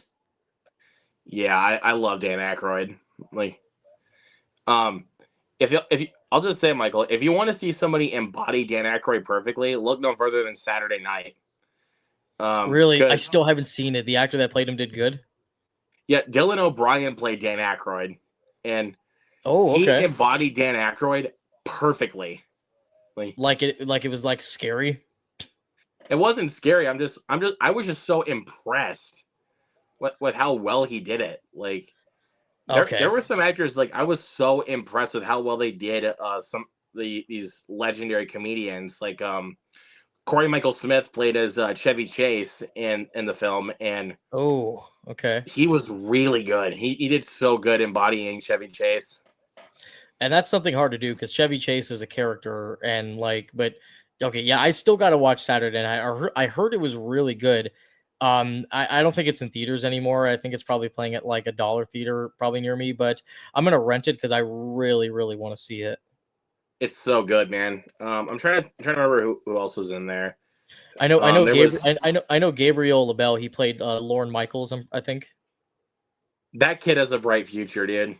Like, he freaking played a loose version of Steven Spielberg and then played Lorne Michaels in Saturday Night. He's definitely got a bright future ahead of him. I mean, I really do hope that he does reach the same heights as like Timothée Chalamet and all that stuff.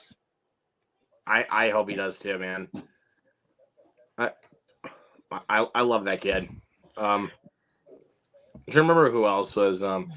I know Ella Hunt played as Gilda Radner. Gilda Radner is one of the original cast members of Saturday Night Live. Yep, absolutely. God, I And wish I lived in that time period. she never really gets and Ella Hunt never really gets to those roles like to play like a joyful or vivacious kind of role like Gilda Radner. Right. And the fact that I saw in an interview that she said that she texted her agent about it, and she was like, "Is it really worth me auditioning for this?" And her agent was like, "I dare you, I dare you." Oh wow. I'm like, and the fact that she still got the part was amazing. Like, I mean that's some commitment. I'll give it that.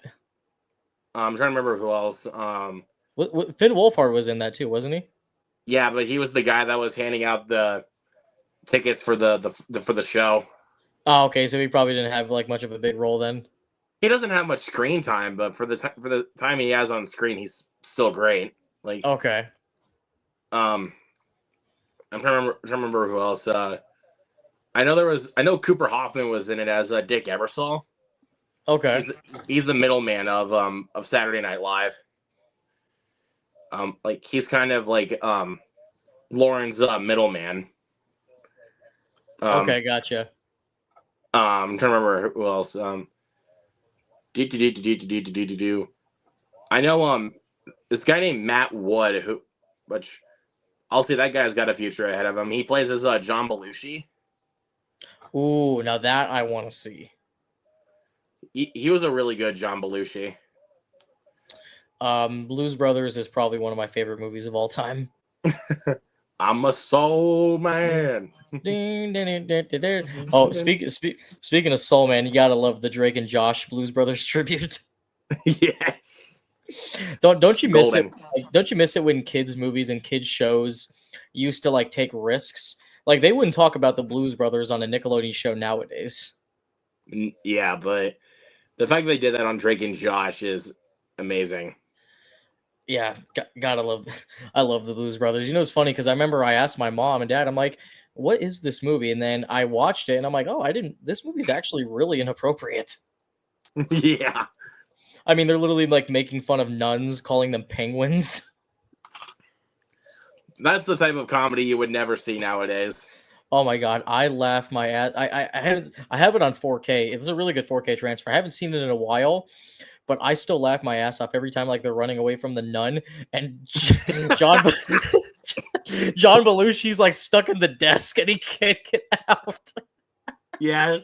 And he's like falling down, and then when the nun goes back into her room, she's like levitating.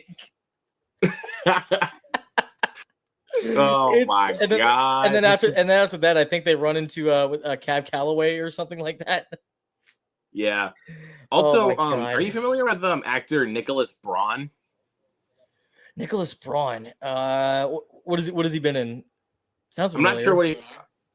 not sure what he's been in. Like this was Saturday Night was the first movie he's in. He played two roles. Oh, what did he play? play? Two characters. He played as Andy Kaufman and Jim Henson. Oh, Andy Kaufman. Here I come to save the day. Oh God, I gotta. He does do that. And what's his like name? I said, What's his name? Nicholas Braun. Yep, Nicholas Braun. Let's see. Oh crap! He actually kind of looks like Andy Kaufman. I'm looking right now. Nicholas Braun. Oh my God, he was in A Guilty Pleasure, Sky High. Sky High's not really a guilty pleasure, bro. That movie's actually awesome. Like he was in Sky High. Oh my God. Yeah, he was Zack Attack. I love that so much. I love Sky High. Oh man. But yeah, like I said, he played as Andy Kaufman and Jim Henson. But apparently he said about 3 weeks before the film started shooting, Jason Reitman, the director, texted him and was like, "Hey, what do you think about playing Andy?" And then Nicholas was like, "Okay, yeah, that's cool. I'll switch." And then Jason's like, "No, I actually want you to play both." And he's like, "Let's do it." I like that. I love the fact that Jason Reitman not only did. I mean, Jason Reitman didn't direct Frozen Empire. That was Gil Kennan. I love the fact that Jason Reitman not only did he get to direct Ghostbusters Afterlife, but he was able to make a movie called about Saturday Night, which is obviously how Ivan Reitman got to meet a lot of these people, which formed Ghostbusters. I love Jason Reitman is really like honoring the legacy of his father. I can tell he really loved his father. Like, I mean, Ivan if Reitman. he does something like Saturday Night, I can tell he loves his father so much. Oh, dude, it was such a shame when I found out Ivan died. I think he died in 2023 or 2022, I believe. I think it was 2022. May that man shaped my childhood. As Stripes, so good. Beethoven, that was one of my favorites growing up. Kindergarten Cop, yeah, Twins. one of my. Have you seen? This is a really underrated one. It's kind of like a Ghostbusters ripoff, but it's great. It's called Evolution. That movie is hilarious. I love Evolution so much. That movie is hilarious. Like, freaking, you got David Duchovny, Orlando Jones, Sean William Scott, caca, dookie dookie dookie, caca caca caca. And then Orlando was like, I thought we established that caca caca and tookie tookie don't work. Now that's a really underrated film. I love that movie. That movie is. God damn, dude, that movie is funny. Yeah, I think I got that on Blu-ray. I need to get that on Blu-ray soon. I haven't seen that film in a very long time, but I need to get that on Blu-ray soon. Are there like movies that you can think of that like for the longest time you can never find it on Blu-ray, but then immediately when you see it, you're like buying it, don't care? For me, that was Evolution. That's a good question. I'm gonna look at my collection here really quick. Yeah, I got something too. I'm gonna show you this. I know a lot of film buffs who are probably watching this are gonna be like, "Bro, how did you get that?" And I don't think I can answer it properly.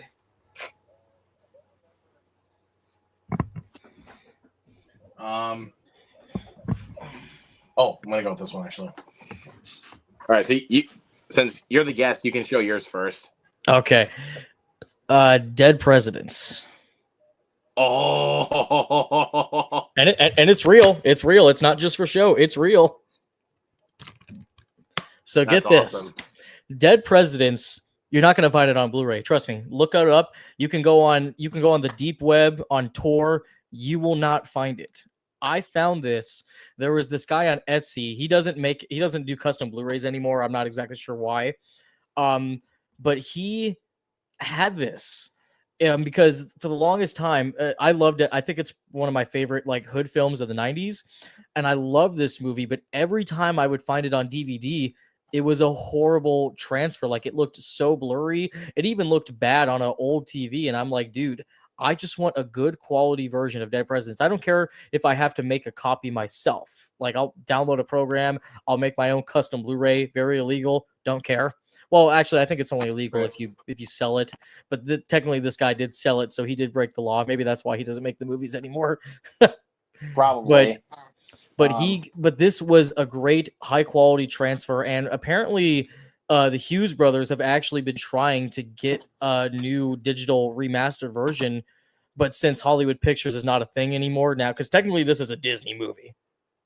Right. Yeah. So they're gonna have to have it under Sony's belts, because Sony now distributes Disney's physical media.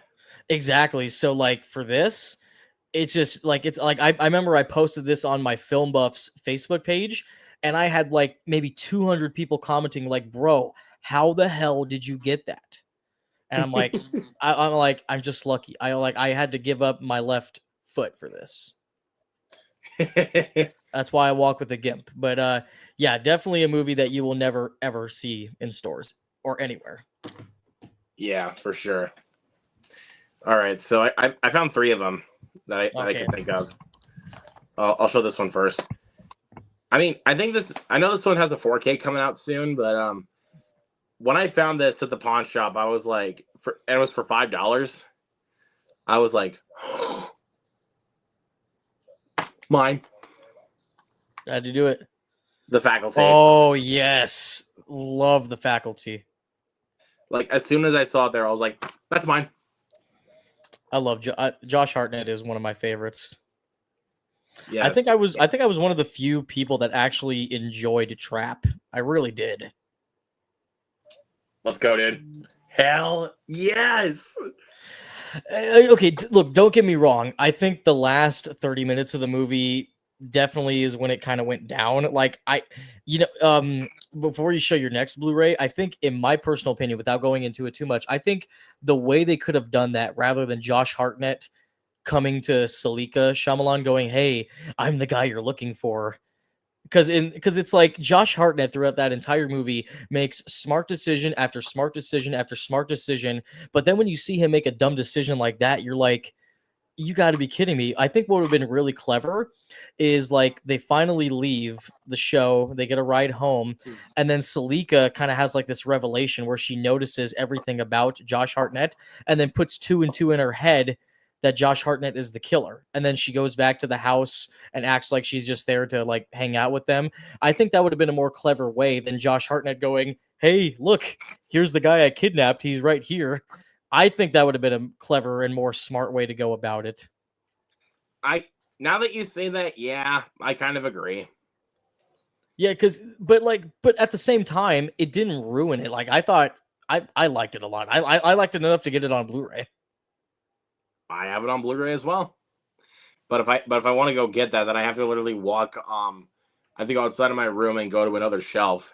Like that's literally how many movies I have. I can't even fit any more movies on my shelf, man. And my room is so small, like I can't even add another shelf. So I'm just gonna be done buying movies for a while. All right, so yeah, I'll show this next one. This is another one that you can't really find by itself. If you ever find this movie right here, you usually will find it in like the Jason Statham 6-movie collection. Oh, okay. So when I found this, also found this at a pawn shop, I immediately bought it. I mean, I own the 6-film collection already for the Jason Statham movies, but this is one of my all-time favorites, and I had to pick it up. Crank High Voltage. Crank is so underrated. They're so fun. They're so fun. They're so ridiculous, but they yet all are. That's what makes them fun. Yeah, Jason Statham is one of the few actors that unfortunately gets typecasted to play the same character in every movie, but at least they're fun. Like they know how to be fun. The Beekeeper. I love The Beekeeper. Don't care what anybody says. I loved The Beekeeper. But one of the few times you'll see him in a villainous role is in Cellular. I actually have not seen Cellular. Is that Chris Evans? Yep, Kim Basinger, Chris Evans, William H. Macy, and Jason Statham. I gotta watch Cellular. I've heard it's like somebody said that it was like a spiritual sequel to Phone Booth. It kind of is, but unless you had Jason Statham playing the Kiefer Sutherland character, and you actually saw him a lot more. Gotcha. Yeah, I'm definitely going to check that out. I've heard it's a good little another good like claustrophobic, not claustrophobic, but like a really good quick thriller. But what's the next one we got? All right. So this is a version of a movie that you can't really find in stores because most of the time you'll just find the Warner Brothers version. Okay. This is the Scream Factory version with a slipcover. Trick or treat, baby. Oh. I found this on eBay. And I was like, oh, dude, you can find some good stuff. Like when I saw it there, I was like I was like my jaw was dropping, and it was like about $20, I think. Which is a great price for this. What's the most you've ever spent on a Blu-ray? For me, I'll tell you right now. And when I say Blu-ray, I don't mean like a big giant Blu-ray collection. I mean just one single Blu-ray. The most I've ever spent on a Blu-ray, $95, just for one. Oh God. Shit. You put me up to a challenge here, buddy. Yeah.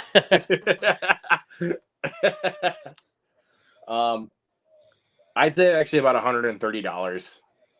Fair. And it was for two box sets. Like ooh. Separate box sets, obviously. They were both about $130 each. Okay. Yeah, I spent I spent $95 on the movie. I don't know if you ever heard of it. It's a very small movie. Only a handful of people know it. It's called Barfly with Mickey Rourke. Never heard of that. It's good. It came out actually the same year as another Mickey Rourke movie, which was a little bit more well known, called Angel Heart. Yep, seen that one. Yeah, that's a good one. That's a really, really good one. This one came out the same exact year. It was a very low budget film, and Mickey Rourke plays as like an alcoholic, and he is always getting into fights with a bartender played by Frank Stallone. And Mickey Rourke ends up getting kicked out of the bar that they go over because he beats Frank Stallone almost close to death. So he goes to another bar and he ends up meeting Faye Dunaway, and they end up bonding. And she's also the same. She's like a female version of Mickey Rourke's character. She's also a drunk and alcoholic. Jack Nance from Eraserhead is also in the movie. It's a good one. It's a low budget independent dark comedy, and not a lot of people know it. I want to say like the only people that would know it is like just older people. Like maybe if you ask your parents or grandparents, they'll know it. But if you try to ask somebody your age, they probably won't know it. But $95 for that. I spent $130 on the complete series of Game of Thrones. Fair. I mean, it's a big one. Fair enough. And I also spent $130 on the Friday the 13th collection from Scream Factory. I have that too, like sitting up on my shelf. That I have that one outside. If I had enough room up on top of this shelf, then I would put it up there. I put all my collections up there. So for my collections, I have all the Friday the 13th. I have the Evil Dead collection, which this is funny. I have the Evil Dead Groovy collection. It has Evil Dead 2. It has the Evil Dead series. It does not have Army of Darkness. That's beyond me. How does it not have that? I have that 70s show on Blu-ray because it's one of my favorite sitcoms. I have the Jason Bourne collection, and I have a collection of Brazilian horror movies called the Coffin Joe series. Nice. That was probably like $140 for that. Yeah, I've got quite a bit too. I have the Dragon Ball Z set. I have them in because there's three different box sets. One that has seasons 1 through 3, then 4 through 6, and then 7 through 9. I've got the Critters collection box set from Scream Factory. I've got the Fly collection. Ooh. Which is now out of print. And is it like the original 3 Fly movies and then like the 2 ones from the 80s? Yep. Okay. Yeah, because I remember there was the Fly, Return of the Fly, and then Curse of the Fly, which is kind of weird because there's no fly in that movie. Yeah, for sure. It's weird. Then I have trying to remember what else there is. I have the James Bond collection that has all them all the way up to Spectre. But of course you are. Bond. James Bond. Yes, sir. Like I said, I have the Friday the 13th collection. I also have the Bourne collection. I have the 4K set. Same. Yep, I have that one. I don't remember what else I have. I do have the Paranormal Activity box set. What's funny? I've only seen the first Paranormal Activity. Are the other ones worth watching? I really like 2 and 3. I will say that 2 and 3 are really good. 4 was fine. I mean that was pretty much everybody's introduction to Catherine Newton. Yeah. The marked ones is kind of a guilty pleasure. The Ghost Dimension and Next of Kin, those can suck my ass. Yeah, those 2 can suck my ass, and we don't need another Paranormal Activity movie. Found footage movies often get a lot of hate, but when a good one comes along, it's good. Yeah, like there's one that I don't understand the hate for, which is As Above, So Below. I actually like that one a lot. That's a really underrated movie.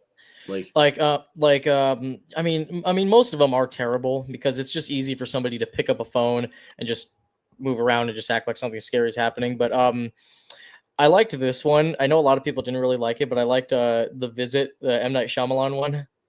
Oh man, that's a good one. Yahtzee!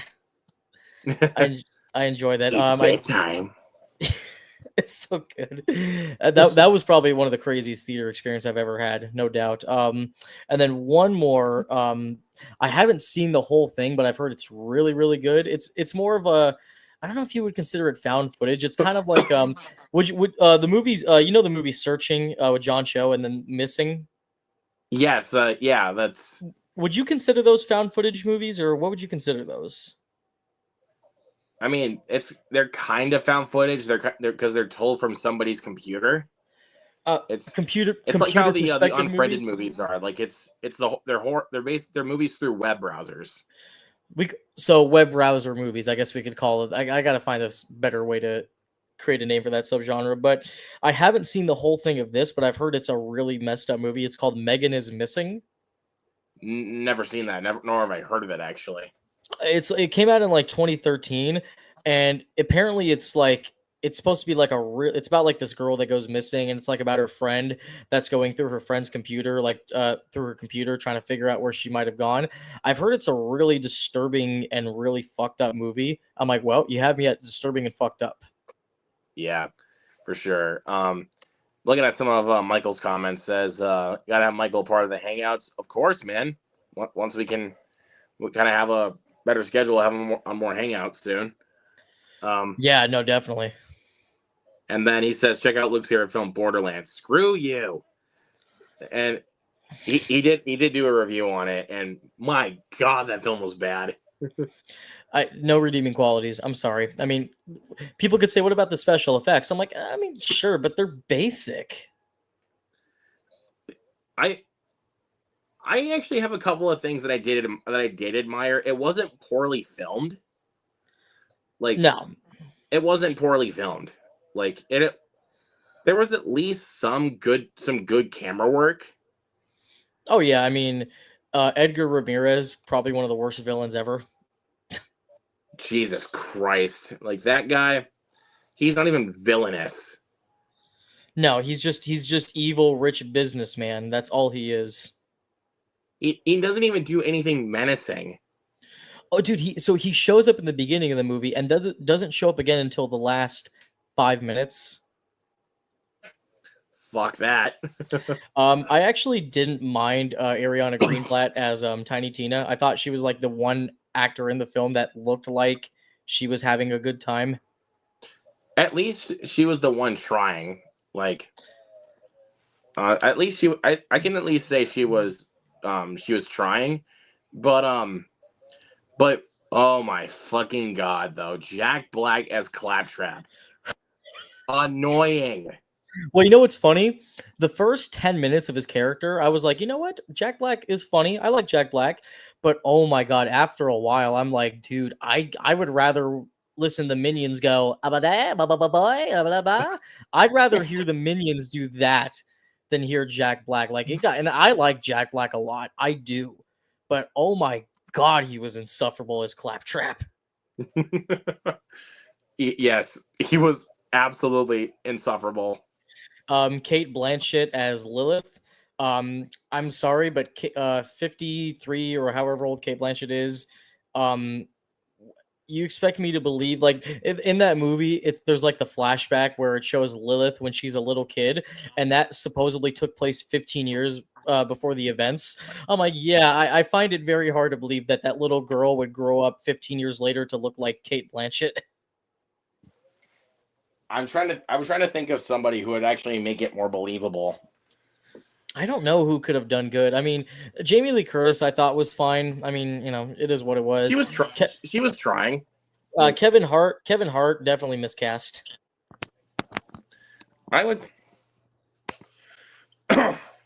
At least he wasn't playing. I mean, from what I caught, he wasn't playing like the most generic Kevin Hart character. At least he was a little bit more like, kind of more grounded Kevin Hart. But I agree though, miscast is Roland. And then Krieg, like the big guy, all of his dialogue was dubbed. Like it just was all dubbed. And funny enough, I looked up the actor because I'm like, I wonder who's even playing Krieg, and it's literally the actor that played Ivan Drago's son in Creed 2. Oh my god, that's ridiculous, but it is what it is, I guess. Man, I'll just say that night when I saw Borderlands, I did a double feature and I struck out pretty badly. What was the second feature? Well, I saw Borderlands after It Ends With Us, which I was not a big fan of. Yeah, I heard Blake Lively was good. I just heard the film itself was just kind of forgettable. It's very forgettable. I mean, people were like, "Oh my god, Justin Baldoni in the film, he's so abusive, he's so menacing." Bullshit. I'm sorry. Like, he was only abusive in the entire movie once.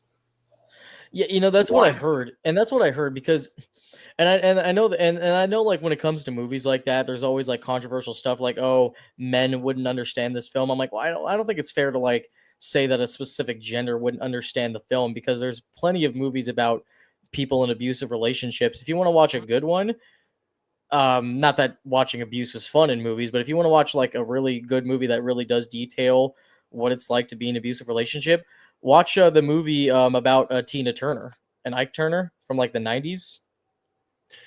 Or even better, watch Blue Valentine with Ryan Gosling and Michelle Williams. God. Oh god. If you're in a committed relationship, definitely do not watch Blue Valentine. I'm a single dude and I watched it, but man, it's Glad insane. to be single still. Yeah, I'm still glad to be single. But once I do essentially get a girlfriend or get married, I'm not showing them Blue Valentine. No, don't. Well, I mean, maybe it was a little bit different for me because after I'm not with my son's mother anymore. But when we were together and she got pregnant, I showed her Eraserhead. Oh God. She hated it. Like she didn't really like movies like that. She didn't like David Lynch kind of stuff. She wasn't really a film buff either. But I'm like, you know what? My girlfriend's pregnant. I'm gonna show her Eraserhead. I think like that's the perfect family movie to watch because it is about parents and a child. Except my child didn't look like an alien. David Lynch. David Lynch. That would be a fun little discussion video to have one of these days, just to talk about David Lynch films. That definitely would be. I mean, I should probably text. I should probably send you one of my friends' Instagrams because he is an avid David Lynch fan. Well, fun fact about David Lynch: he's the only director where every single film he's done is on Criterion. Wow. Yeah. Well, except for The Straight Story. Oh, I like that movie actually. I have not even seen it, but not the kind of movie you would ever expect David Lynch to do. Yeah, it's insane. But I'm trying to remember some of the other ones, like where it's like you should never, like, if you're like in a committed relationship, it's like do not show them to your girlfriend. Like, that's a good. Well, obviously we said Blue Valentine. What is another good one? You said you said Eraserhead, so that's a good one. I Spit on Your Grave. Oh Jesus. Blink Twice. I still haven't seen it. Oh my god, is it good? Dude, the studio sent out a fucking trigger warning. Really? I'm not kidding you. When that movie was coming out, they sent out a trigger warning. Let's try to think. Okay, this movie doesn't really have to do with relationships, but not the best movie to watch if you have a girlfriend or wife, no matter what she can handle as far as watching stuff. A Serbian film. I don't even plan on watching it. Luke, it is absolutely... There's no words to describe it. I have it in my collection because I just wanted it. Watched it once, Haven't watched it again. I have no. It's not a fun movie to watch. It's just one of those No. movies where, like, if you're a film buff, you're just kind of curious and you're like, I just want to watch it once. If anybody actually watches the movie more than once and they can actually say they enjoy watching it, I might have a couple of questions to ask that person. There are some movies where I can make an exception with that, but like stuff like that, no. It pushes. Oh, dude, like there's so many interviews with. There's only like a couple interviews with the director because I think that's the only movie he's ever done where he actually has like said, and I don't know if he's just trolling. He actually thinks the movie's tame. And I'm like, and I don't know if he's just saying that to troll people, but if he's actually serious, then I don't want to see whatever he does for another movie. Wow. That's insane. But there's this girl I talked to that actually really loves horror movies. So I asked her if she was thinking about seeing Terrifier 3. But I mean no, I told her that I saw Terrifier 3. But I told her it's not for the faint of heart or the weak of stomach. And she's like, I have a pretty weak stomach. I don't think I can handle that. And I'm like, good thing I warned you, because holy shit. And you know the thing is, man, I mean, comparing Terrifier 3 to Serbian film as well, because Serbian film is really gory as well. I think like it also kind of depends on how the movie is presented, where the Terrifier movies are over the top and they're goofy. So even when like the kills that Art does is like disgusting and horrific, there's still like a camp value to it where it's like it's over the top the way he kills people, even though it's really gross and gory.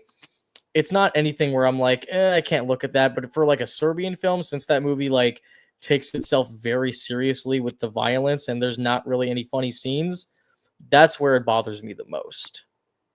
Right. But honestly, the only time in Terrifier 3 that I got close to looking away, I didn't, but I got really close, was the movie's been out for over a month. I don't care. I really did don't very care. well too. Yeah, I really don't care.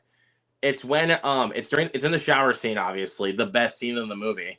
Mm-hmm. It's when he chainsaws a guy naked up his balls and dick and That his was ass. definitely something. That was definitely something. That was about that time where I was like, oh no. Like I feel that. Like that actually hurts. I can feel it. I don't feel pain with balls unless I'm watching Jackass. Or Idiocracy for that matter. Yeah. Oh, no doubt. But God, like I'll watch Terrifier and I'm like, oh man, he's hitting his balls. But then I watch Jackass and I see like Steve-O getting hit in the balls with like a T-ball, and I'm like, oh God, no. Or how even Ryan Dunn getting the kick with with the karate boards in Jackass #2. Or in Jackass Forever, where like Aaron was like the punching bag of that whole movie. Oh yeah, the cup test. Oh God, he's like, this is the worst cup ever. What about Preston and Jackass Forever, where where they actually use his balls as a punching bag? Oh my. Oh my God, there's not going to be another Jackass, unfortunately. They're too old now. But at least they got some new members to help out. So. Oh yeah, they got like Jasper. Johnny said that he would still do stunts, but not ones where he would get another concussion, because he's had like 16, I think. Like, is how many concussions he's had. I've seen that in interviews, but he doesn't care if he like breaks his hand or his arm or anything like that. Just not another concussion, because otherwise that'll cost him his life. Yeah, I mean, and Steve-O, I mean, other than that B thing he did, which I don't care. I don't care if somebody offers me $100,000. I'm not doing that. I'm not. I have a very similar to Zach Milne. I have a huge phobia of bees. I do, because I remember when Zach first followed me and I first discovered him. Oh man, that sucked. I saw a video where he was reacting to Jackass, and it was like the Beehive limo prank. And I mean, Zach, I will admit that's a cruel prank, but damn funny. Oh, it was funny, but like that is my biggest fear Like the thing is, I'm not a big fan of. I can't really imagine anybody saying they love bugs. I just, especially like close up pictures of bugs, like that episode of SpongeBob where they do a close up of the butterfly, freaked me the hell out. But because of that, I can't do bugs. I'll see like a bee and I'm like, all right, I'm going back inside. Like, but I won't run. If I see a black bee, oh, I'm running like hell. Those big, giant, fuzzy black bees running. I think Milne said that he cannot risk a bee getting in his car while he's driving. No, neither can I. I will literally stop the car and run out. I will. Milne said the same thing. I know. Like, I don't give a fuck if I'm on the highway. If a bee flies into my car, I am running. I'm parking that car. I don't care if I get a ticket. I am not going to be in the car with a bee. And I know they say like the more you freak out, the more risk you have of getting stung. I just can't help it. That's just my problem. I mean, Steve-O said that in Jackass 3, like when they did the beehive tetherball. Oh God. See, the thing that Dave doesn't understand is that the more you freak out, the more you get stung. Idiot. That was a good Steve-O impression, by the way. Like, I freaking love Steve-O. He's like, the more you freak out, the more you get stung. Idiot.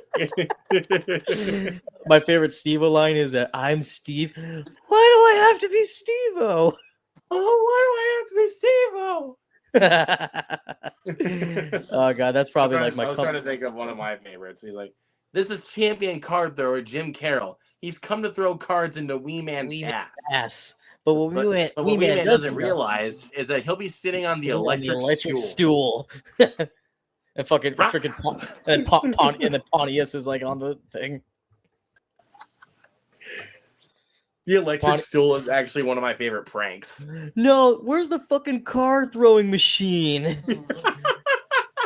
They're all laughing. He's like, should we tell him? Oh, the fucking chair. No. I love Steve-O. He's like, no way, Wee Man. I would never use a card throwing machine on you. Man, now I'm gonna watch Jackass after this, man. Okay, this is a good question here. Okay, let's hear it.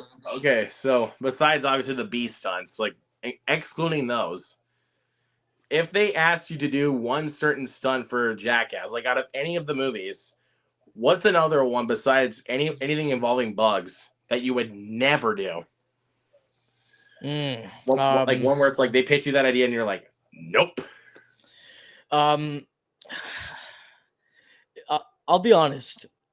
Before I say which one I wouldn't do, if it was the Poo Cocktail Supreme, that's disgusting. But if I got paid a decent amount of money, all I have to do is just take a shower after, and it's done. Exactly. It's done. Just keep my mouth closed. I'll duct tape my mouth, and whatever. You know, I mean, when I used to change my son, I would get covered in shit all the time. So. Yep, there you go. I guess I've gotten accustomed to the smell. As far as one I wouldn't do, I would not. This wasn't really a stunt though. This was just like a dare. I would not do what Dave England did when he was with the 3-6 Mafia, where he ate horse shit. Yeah, I wouldn't do that. Oh God, I still gag every time I see that, man. I wouldn't do that. That's not really a stunt. But as far as an actual stunt, the cow brand would not do the brand. Yeah, dude, I could tell how much that hurt. Like, I wonder if Bam still has that. We're at David Phillips' house. I'm gonna present him the branded dick on my butt. Let me rephrase that. Dicks. Okay. We're at April Phil's house, and I'm gonna present him the branded dick on my butt. Let me rephrase that. Dicks. That was a good Bam impression too. Bam has a very specific way he talks. I usually like to try to get the mannerisms of the Jackass guys. Like, I think it's between Steve-O and Bam that I can kind of get that. I can't really do. I used to be able to do Johnny's laugh, but I can't do it anymore. I was trying to think of another. Oh wait. Oh, Tiana brought up a good one when they drank the horse semen. Oh God, no! I'm ashamed of myself. I really am. I'm completely ashamed of myself. Oh god, Pontius has probably like, I mean, all of them have balls. Like I'm not saying that Pontius has the most balls. All of them have big balls to do the stuff that they do. But Pontius, he kind of does push the limits a little bit sometimes. He drank horse semen and pig semen. Yeah, he drinks the pig semen. It's definitely pig semen. I was trying to, think of another one where I'm just like, bro, where I'm just like, okay, you guys are being absolute idiots. Medicine ball, dodgeball. Oh god, no. That's where I was like, you guys are just being idiots. I've been hit by a medicine ball before, not in the head, thankfully. It hurts. I bet it does. They do not feel. What's one stunt that you wouldn't mind doing if they paid you a decent amount of money? Oh, that's a good one. I think I'd say Electric Avenue. Yeah, I wouldn't mind that. I mean, I've with the stun guns. Yeah, I've been stunned before because my friend a long time ago, he had a stun gun, so we tried it on each other just to see how bad it is. And don't get me wrong, it hurts. It's a stun gun. It's gonna hurt no matter what. I mean, I know it would hurt, but it's like it wouldn't be so bad. It's not like, a constant. It's better than pain. a taser. Yeah, it's not a constant pain. It's just it's like the equivalent of getting poked by something. It's like, oh shit, that hurts, and then like 3 seconds later, okay, that's basically yeah, then you're fine. I love that, but yeah, I definitely would do that one. I would. I mean, if you paid me like $2,000, I would do the Toro Totter. Oh, that would be. But I'm actually not gonna lie. That actually seems kind of fun. It does, but like Johnny kind of got a little bit messed up at the end. Like, thankfully, the bull's like horns were like shaved off. Otherwise, that would have pierced through him. And people are like, you can't have red around them. That'll agitate them. Bulls only care about movement. Yeah, like the red thing is just a cliche. Is like if you're just moving, they're gonna notice you. Like if you stand completely still like this, like, oh, it's on, it's gonna get me. You'll be fine. Like if you just stand completely still, you're fine. Just don't move. Like, because again, if you're moving, the bull will charge right at you. Oh yeah, it's the same thing with sharks. I mean, sharks will attack you even if you're just standing still. But I mean, then again, if you're in the water, you're constantly moving to swim. So yeah, but yeah, no, I couldn't do anything with bulls. I'm afraid of like I have another fear of like animals that just run towards you. Like, couldn't do it. But the Toro Totter though, I would honestly do. Like, I could see that. I would. It's just the magic trick that Johnny did in Jackass Forever that I could not do because I would not want to risk what happened to him. Not happening. He got fucked up in that actually. He was knocked out for over a minute. Like, yeah, no. I think another one I wouldn't have a problem doing. The shopping the opening to the first movie, the shopping cart thing, minus getting hit by cinder blocks. Mine is getting hit by cinder blocks. Yes, I would do that. I think it would be fun. Actually, how about besides stunts? Let's turn the tables and go pranks. Yeah. If there was one prank you had to pull on somebody out of any of the Jackass pranks, what would you do? I would not do the terror taxi one because I think that could actually traumatize somebody. Unless if it was actually a professional actor, then it's like, yeah, you don't have a problem, but no. But the high five. Oh yes. If you could actually if you actually had the giant hand at your workplace, would you do that to anybody? Like, oh yeah. But it also depends on who it would be. Like, I wouldn't just do it to some random person, but like if it's like my brother or like my best friend, I'm like, oh yeah, I'm definitely doing that to you. I don't care if you're mad at me for the whole day. I'm doing it to you. I love that. I love that prank. Yeah. I think of one of my other favorite Jackass pranks. Again, same thing with it's also the same. I would only do it to my best friends. The Silence of the Lambs prank. Oh god, that was freaking hilarious. The thing is though, I don't actually have a fear for snakes. I know a lot of people are afraid of snakes. I'm not afraid of them unless it's like a fucking anaconda or a rattlesnake. Oh yeah, that's a reasonable reason to Which be is what afraid. they had as a fake snake was a rattlesnake. Oh yeah, but I mean, if it's like a corn snake, they're harmless. Like, yeah, I wouldn't have a problem. Yeah, but if it's like an anaconda, a cobra, or a rattlesnake, it's like, uh-oh. That that's one movie that I kind of regret not talking about during my spooky season special, Snakes on a Plane. Oh god. I've had it with these motherfucking snakes on this Snakes on this motherfucking plane. plane. Have you ever heard the TV edited version? Oh god. It's I've had it with these monkey fighting snakes on this Monday to Friday plane. Dude, it's funny. I rewatched Snakes on a Plane like a while ago. It was just on TV, so I decided to watch it. Obviously, the filmmakers knew what kind of movie that they were making, of course. I do like how in the movie, when one of the flight attendants picks up a snake and throws the snake in a microwave, there's actually a button that says snake on the microwave. Jesus Christ. It's like, okay, at that point, they know what movie they're making. They know it. Yeah, that also kind of reminds me of like, those like TV edited things where it's like they edit a certain line for TV. Oh my god! Yeah. What's a good example for that? Die Hard 2. Mine I was gonna say with Good Burger. Which one was Good Burger? The line from Otis that said, "I think I broke my ass." Broke my ass. Yeah. They were Abe for Vigoda. TV. They replaced it with, "I think I broke my tail." God. And I was like, "What?" It was so funny seeing Abe Vigoda in that movie. Good Burger's hilarious. Like, yeah, I love Good Burger. I still haven't seen the second one. Second one's not bad actually, but the first one's definitely better. Oh, first like Good Burger is a comedic classic. Sinbad, his horrible wig that he wears in that movie. My afro. You have messed up my afro. Oh god, I love Sinbad. Also, I freaking love I love Ed. Strawberry jacuzzi. Yeah. or a clock. Or I love. What? Say another line. I win. I'm reporting your name to the manager. The manager already knows my name. I'll see you in hell. Okay, see you there. Man, what a nice guy.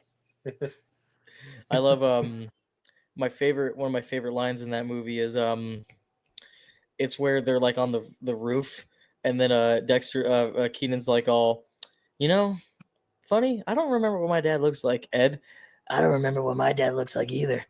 But at least I get to see him every day. God, I love Kel Mitchell. I think he really, I mean, Keenan's hilarious too, but Kel doesn't get like as much love as Keenan does. I think Kel Mitchell is hilarious.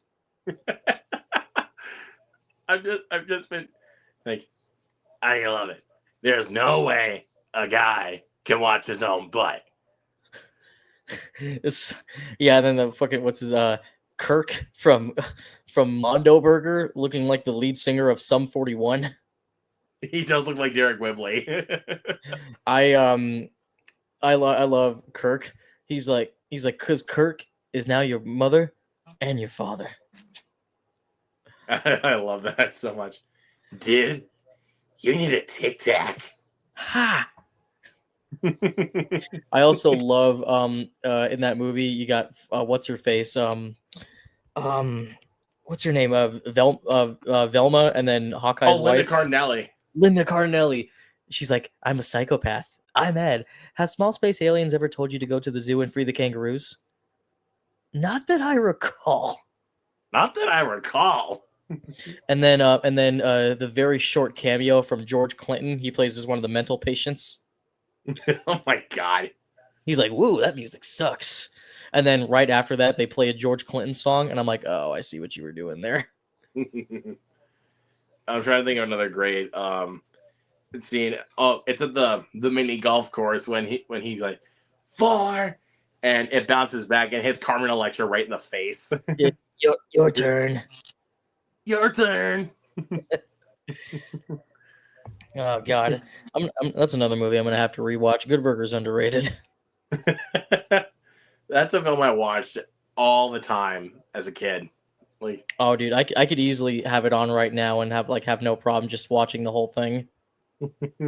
just quoting it endlessly. Like, Per- oh my a- god! Like, absolute welcome to Good perfection. Burger, home of the Good Burger. Can I take your order? He's like, "You are so hot, Ed." Well, I often do sweat at work.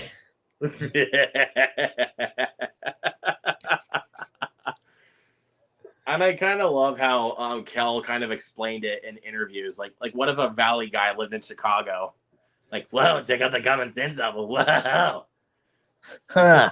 I just love did you ever watch the skit that they did on Jimmy Fallon where like they Jimmy Fallon was working at Good Burger? Yes.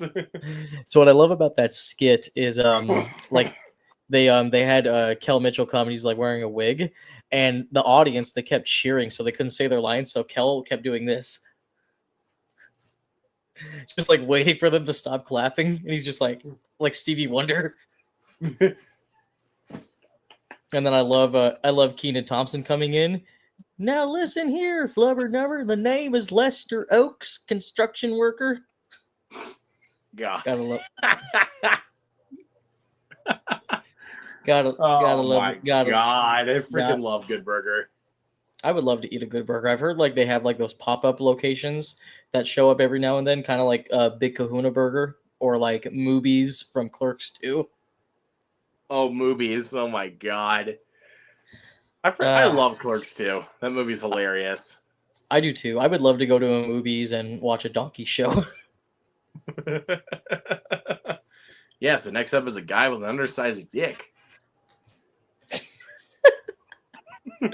He's like, "Hey, Freddie fucking Mercury, where's Kinky Kelly? Right here. What about the sexy stud? I'm the sexy stud." Okay. Randall. By the way, Randall would have been canceled immediately today. Yeah, but but I mean, I'm just glad they were able to make Clerks 3. I liked Clerks 3 a lot. I think it was even though a lot of people didn't like it, I think it was a good send off. It honestly made me cry. Honestly, Yeah, it was same. big tearjerker. I liked it a lot. I also loved Elias. I'm really glad that they got Elias to come back. Yeah, I just love that. Like, to do mouth to mouth? What is this, a Tinder date? Get off of me! Yeah, no, Jeff Anderson is just like one of those guys that's just naturally funny, just like the way he talks and all that stuff. Yeah. I was trying to remember some of the. Oh yeah, like when he was kind of going through his like little story about the customers at the video store. Like, it was perfection. Like, what would you get for a 6-year-old boy who chronically wets his bed? So you guys have any new movies in? Do you have that one movie that came out with that one guy that was in that film last year? They never rank quality flicks. They just pick the most intellectually devoid movie on the racks. Or sir, have you seen these? I don't watch movies. Hey, you're not allowed to rent here anymore. Yeah. I love that so much. He's like, it's like in order to join, they have to have an IQ less than their shoe size. You think you get stupid questions? Listen to the barrage of stupid questions I get. What do you mean there's no ice? You mean I gotta drink this coffee hot? So you guys, what's this thing anyway? Ding, ding, ding, ding, ding. Oh god, I love Clerks, but we have been really fanboying this entire thing. I completely forgot you also had other questions for me. Is there any other? I guess that's just what happens when you fanboy a lot. You have any other questions for me for people to get to know me? Yeah, I was trying to think. Like I was actually trying to process like through my head as we were like fanboying out for a while. Yeah. Which is... Sometimes it's hard. Yeah, sometimes it is actually kind of hard to process questions like as it is. I was trying to think of like a good question that kind of correlates to YouTube. Yeah. Let's go with this. Like as far as like your like any all of the reviews that I've done, like what has been your favorite review that you have done personally? My Like one where favorite it's review. like while you like after you reviewed it, like you were proud of the outcome. Yeah, that's a good one. I would probably say maybe my review for Stand By Me. That was like one of my very first big reviews I did. Not that like it got a bunch of views or anything, but Stand By Me is my favorite movie of all time, and I really loved being able to talk about that movie and dissecting it, everything about it, because that's like a masterpiece. I think that's such a perfect movie. Um, After Stand By Me, I would probably say most recently Jaws when I did my review for Jaws, because how can you not like Jaws? It's always Yeah. fun to talk about. Jaws is one of those movies that it's just fun to talk about, even if you're by yourself. So I'd probably say Stand By Me and Jaws are probably my two favorite reviews that I've done so far. Every other review I just do because I think like the best reviews are like the ones about like movies that you love the most, because since we review movies a lot, sometimes we just go to the movies and do a review and we don't really think twice about how we do it. Because like since I edit reviews a lot, not like on a daily basis, but I do like maybe once a week. Every time I see a movie, I don't think about editing reviews the same way I don't think about brushing my teeth and going to sleep. But whenever it's a review that I'm very committed about, like Jaws or like, Stand By Me, those are usually my favorite ones because I really do take the time to like talk about every detail about a movie that I love. Yeah, I definitely get that for sure. Um, I'm actually not gonna lie because I watched a lot of your reviews to catch up with your channel. Yeah. Um, I'm not gonna lie. One of my favorite review that you've done was a negative one, which honestly, I sometimes I like watching some of those videos because I like to see people rant about it. Which one Um, was it? the one I was gonna say was for the Black Demon. It was great. That I love that. Like Lenny from Shark Tale was more intimidating than this pussy shark. Sebastian, the way you're washing dolphin. I did not I like the love how Black he Demon. just said they should have just called this movie the Pussy Shark. A lot of It's people so really like true. It's so true. a lot of people really liked that review. I did have somebody that commented, saying like, "How dare you? I identify as a shark," and I'm like, or then there was one person that commented, because I don't really reply to everybody. Sometimes I'll just put hearts or I'll say thank you. But there was one I did. There was one person that did like a whole paragraph saying, "Okay, while I understand and respect this review, I don't think it's fair to compare this movie to Jaws." And they had to go on a whole tirade on how they think it was unfair. I'm like, dude, come on, it's just a comedic review. You don't have to be so serious about it. But yeah, The Chihuahua gave the best performance of this entire film. That's where my that positives end. the Chihuahua did give the best performance. You're not wrong. Oh my god. But yeah, Black Demon was definitely a fun one to do. My other favorite reviews that I've done is ones that I've done with this guy. His name is Jason Swore. He owns a shop in Arizona called Terror Trader. It's a horror movie store, and usually around October time, I'll do like reviews with them. Like just recently for my spooky season special, me and Jason we talked about Tremors, which that was I think reviews that. I think like the best reviews are always the ones where you have somebody to hop back on because when I review movies, and I guarantee you definitely relate to this too, Luke, is sometimes we'll review a movie because we don't write scripts when we review movies. We just kind of talk in the moment. And there'll be times where like I'll be like what did I review recently? Oh, like when I talked about Heretic, I'm like Heretic was directed by Scott. Heretic was like I'll do that over and over again, and like I have to edit that over. But when you're with somebody, it's much easier to edit, and it's more fun to talk with somebody about a movie. Yeah, I've definitely kind of been in that situation, but it's still fun to do that. Like no doubt. Yeah. Like I'm trying to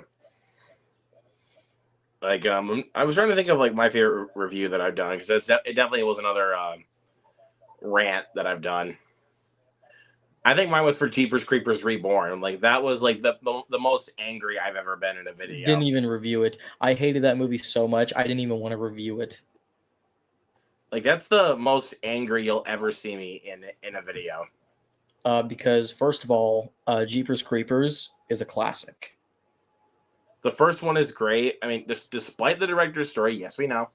Yes. Don't shove it down our throats. We know. Separate the art from the artist. He's a horrible person, but he made a good movie. 2 is good. It's kind of more like a driving kind of monster flick. Yeah, definitely. But it's still enjoyable enough for what it is, but still has some very creepy moments, like especially when he's hanging upside down. That's scary. Yeah, definitely. I'd say my favorite review that I've seen from you. This wasn't really like a comedic review or anything, but it's because you're the only person that seems to really appreciate this movie. Was your review that you did for American Animals? That was one of my first reviews that I ever did, and I've that review is kind of outdated now because I've grown to really love that film. Yeah, and plus it's not one of my all-time favorites, so I've grown to really love that movie. that's a really underrated film. I mean, Evan Peters, Barry Keoghan, Ann Dowd. Yeah. I mean, great movie. Yeah. I was trying to think of another one that I love from you besides The Black Demon, because I still will profess that is my favorite video from you, dude. I appreciate that. I was trying to remember. I loved your review for Afraid. I will say that. I love your review for that.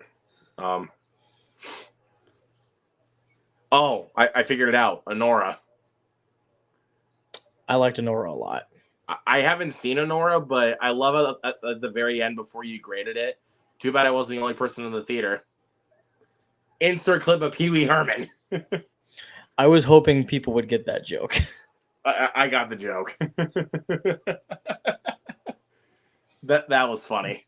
Yeah, that was it's funny because like I didn't even think about it. I just wanted like a clip of somebody laughing. Then I thought, oh my god, that would be perfect if I got Pee Wee Herman. So I just looked up one of the clips from Pee Wee's Big Adventure, and I just got him. Loved it.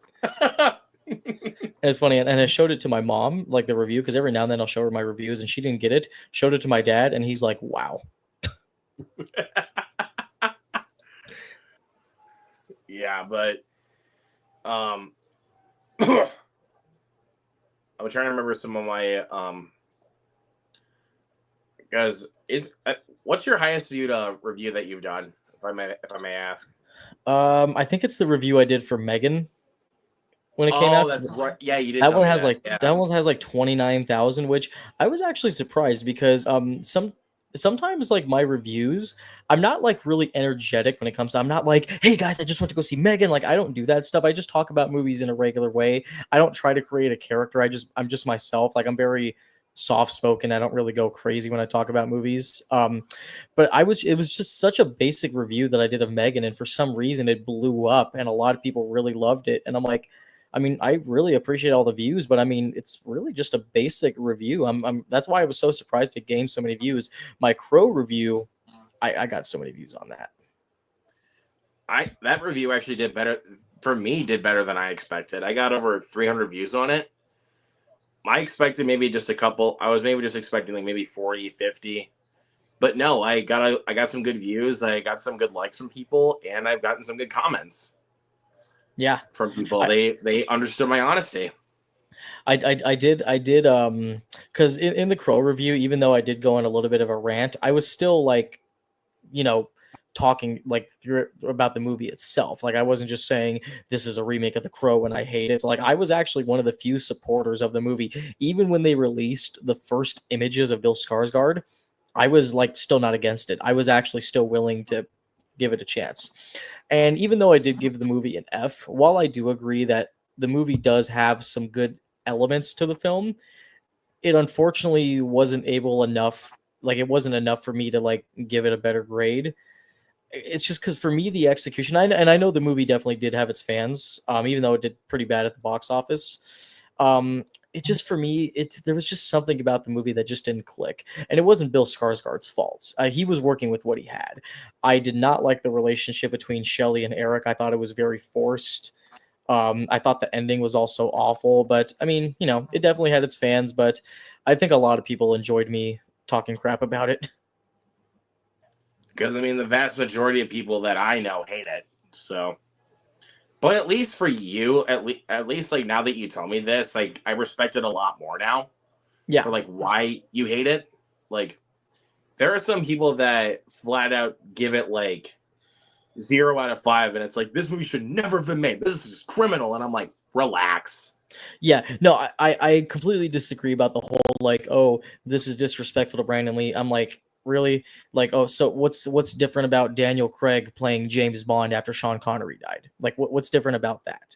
Or what's different about, um, God, I don't know. I'm trying to think of like another movie where another remake of a movie where the actor died, not like died on set, but like died like before.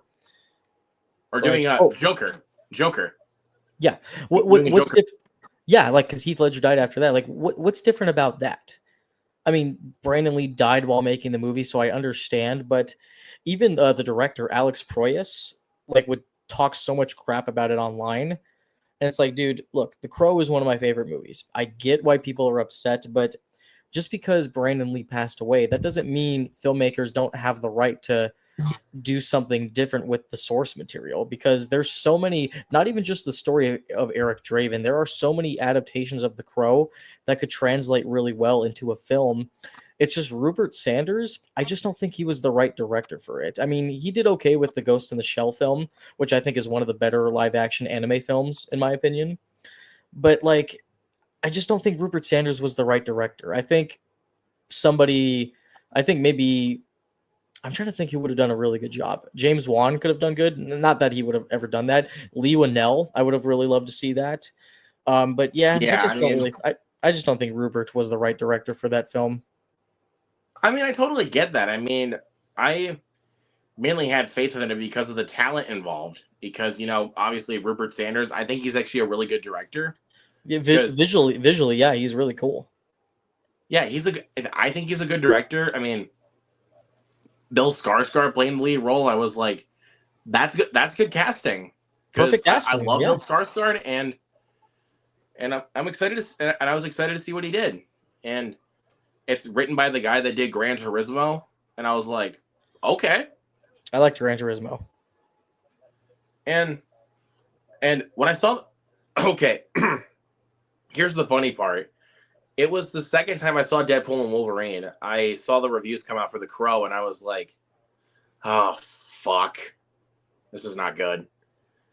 I'm probably gonna hate this. So what I decided to do was go in with a completely different mindset, because Yeah, everybody else is gonna go in with the mindset of it's a remake to The Crow. exactly. I went in with a completely different mindset. I looked at it as a straightforward, simple, supernatural revenge thriller. Yeah. And I was able to enjoy the film enough for what it was. No, And and I can absolutely respect that, no doubt. and but again, like when you kind of like when people kind of elaborate, like when they say that it's not just because it's a remake, when they say it like that, that's when I'm like, okay, I respect you for that way more. Where because if people are like, this is just a remake, it should never have been made. It's tarnishing Brandon Lee's legacy. I'm like, you're exaggerating a little bit. Exactly. It did not tarnish Brandon Lee's legacy because because the first Crow movie still exists and it's a beloved movie. People have watched it over the years. It has a very strong following. It didn't tarnish Brandon. You really think people they're under? I think those kind of people were under the impression that like, oh my god, after this new Crow movie comes out, everyone's gonna talk crap about Brandon Lee. That would be tarnishing his legacy. Making a movie that has nothing to do with Brandon Lee other than the fact that it's the same exact character from the Crow comic book, it doesn't do anything to tarnish him. Or hell, even the same character that he played in the original film, like Yeah. the exact same character of Eric Draven. Like, Yeah, I think because the story was very different. Like, because I've read the Crow comic book series that's focused on Eric Draven, and there were actually a couple scenes from the movie that were actually straight from the comic, and I'm like, oh, okay. Like it had to do with Eric's horse that he had when he was a kid. I'm like, okay, I see what they're doing. That's really good. But the whole thing about like Eric being in a rehab facility and then he meets Shelly there, I just felt like It was odd. I also do find it weird how like Shelley knows for a fact that these criminal underground crime lords are looking for her, and instead of escaping to go to a completely new city, they decide to hide out in the same exact city where she knows that people are looking for her. They just did. I think the reason why she hit out at Eric's place was because that was the place that they would least suspect it, but they still were able to find her. But Yeah, to be fair, if they were just in a different city, we wouldn't have much of a plot. To that's really true. be fair, That's true. I can definitely again, see not that. saying that like to diss your opinion. I'm just saying that as it's like if they did that, how would they be able to find them, and how would this whole revenge plot really kick into play? Yeah, and I think the revenge plot worked a lot better in the original Crow. I mean, obviously they had to redo a couple things because of course Brandon Lee passed away. But I love the original Crow so much because of course it automatically starts with the crime already happening. We see Eric coming back to life and he touches the cat. And then we find out that when he touches somebody's head or when he touches somebody, he's able to see what they have seen in the past. And he looks at the cat and he gets to see the cat's perspective of what happened before he came home and then eventually got killed by the gang. And you get to see all these things happening just with quick flashes. And just from that, it's automatically enough for you to be on Eric's side. But for the story in the new one, it's like they don't want the news to break out that Danny Houston's character, which talent, poor Danny Houston, talented guy, is never put into a good movie. That he does this thing where he can talk into somebody's ear and convince them to do something, and he doesn't want the information getting out there that he can do that. But it's like, okay, but in real life, I mean, obviously I know it's a movie and certain things have to happen. I mean, think about this, Luke. If you saw a video where somebody whispered into somebody's ear and they ended up doing what they told them to do, would you actually think that that was something that the person could really do? No, like the person that actually committed the crime, or the person that whispered in the ear. But both, like, altogether, because I think just what made it work in the original Crow is like they were just evil people. It wasn't like they did it for a reason.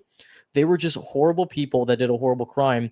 But giving more context and backstory to the criminal underground world, I think is what kind of just ruined it. Because I mean, sure, like it's still a revenge story, and you want to see these people pay for what they do, but they're just really not interesting villains. That's just where I'll put it. I mean, that's what made the original Crow iconic as well, because the villains in that movie were so over the top. They were iconic. I mean, Tintin, Fun Boy, fire it up, fire it up, Fire it up. or fuck you, Tintin. Hey, shit ain't even loaded. Which one of you Motor City motherfuckers wants to bet me that this one isn't? Or what's your name, Skank? You don't feel that? I feel like a little worm on a big fucking hug. Yeah, but I mean, but to be fair though, in all honesty, like I'm saying, I'm like I said, I'm saying this with pure honesty. Yeah. I found Danny Houston's character more villainous than Edgar Ramirez in Borderlands. Oh, hands down, hands down. Danny Houston is just really good at playing bad guys. That's just kind of how it comes down to. And plus, like whispering into a victim's ear to make them die, like that's actually kind of creepy when I think about it. Oh no, it's really cool. Like because like I said, even though I did give this movie an F, there were a lot of really great ideas that this movie had, but they just kind of brush over it, and it's not really explored as well, if you know what I mean. That's fair. Like I mean, I can agree on a certain aspect of that. There are a couple of ideas where I think they kind of just crapped the bed with it, but Yeah, um the opera scene was awesome though. I'll give it that. The opera scene was awesome. but one thing I agree with that. That's the best scene in the movie. Yeah, Like and without question. too bad they had to show that clip a week before the movie came out. Yeah, but I didn't watch that clip beforehand, thankfully. Oh, Um you're lucky. um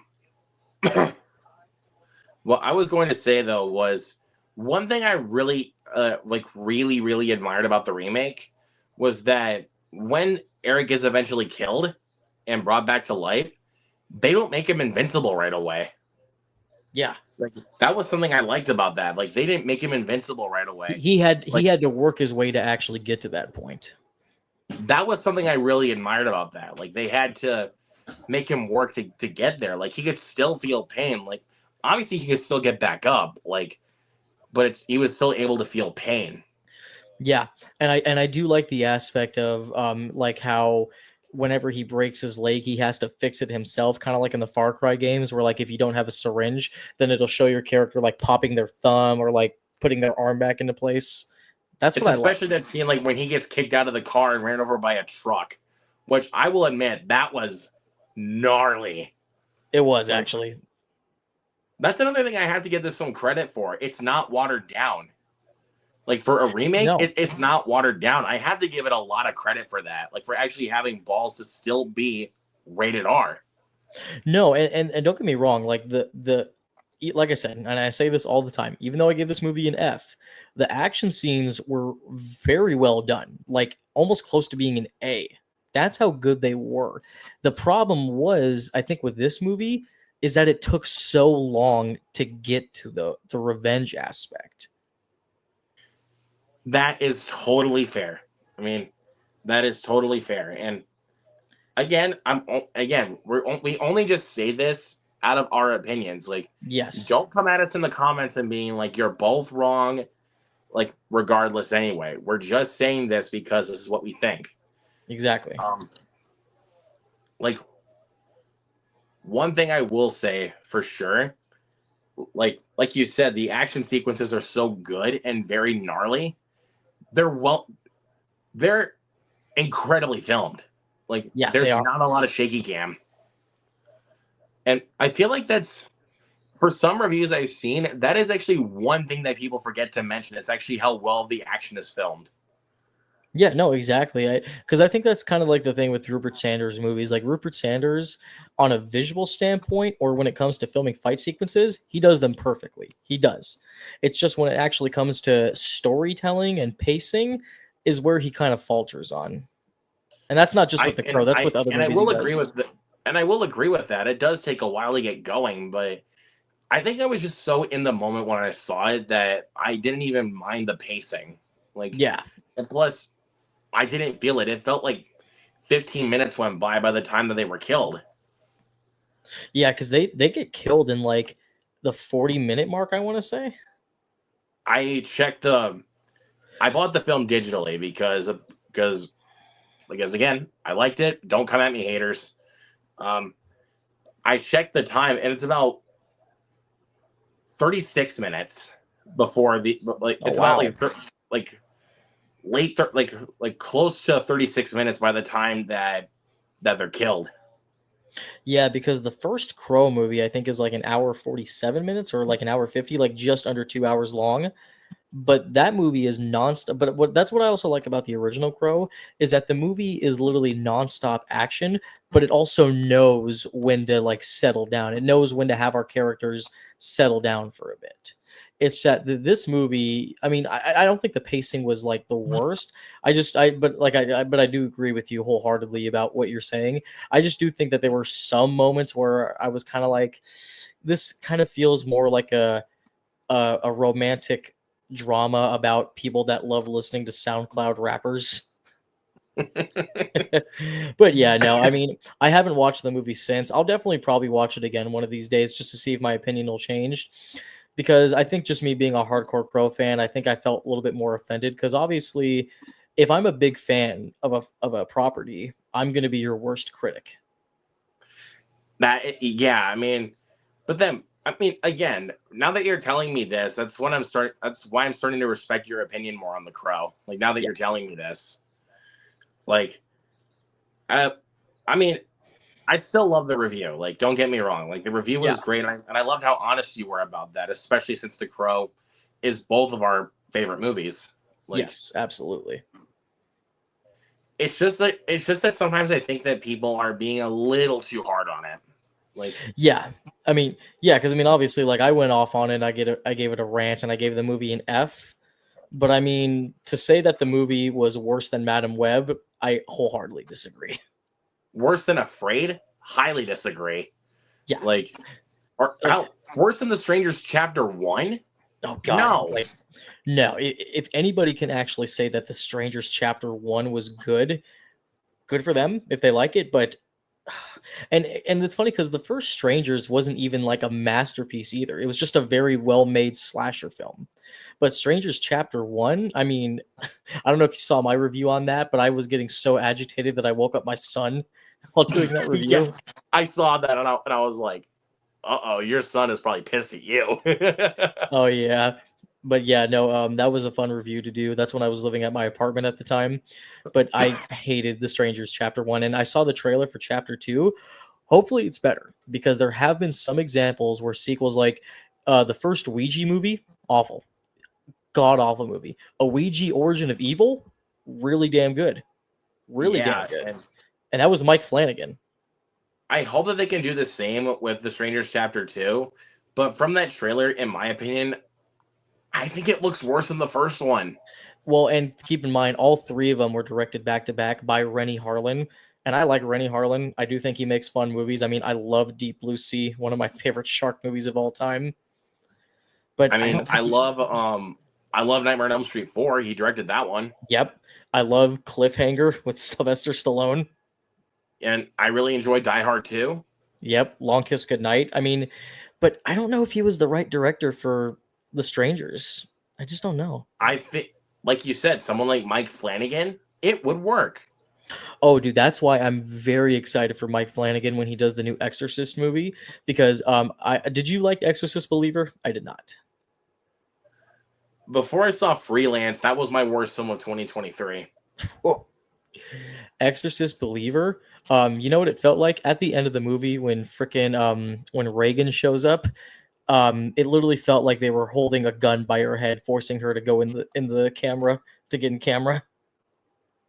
I'm not even gonna lie to you. That is one of the few times where I felt pissed off when I Oh, I left the was theater. I was offended by the movie. Like, and then I was frickin' pissed off. Like, it was apps. And you know what's crazy? The only relation that that movie actually had to the original Exorcist was the fact that they had some of the original characters come back. Other than that, it was literally a completely different movie. if you want, I think if you removed I think if you removed the title Exorcist and removed Chris and Reagan out of the picture, you would have had a much better movie. Exactly. I mean, well, because and then you know what was crazy about the Exorcist Believer is that the first out like 40 minutes of the movie I thought was actually good. I actually liked Leslie Odom Jr. as the main character. I thought he was a good main character, and I liked the setup of the movie. I really did.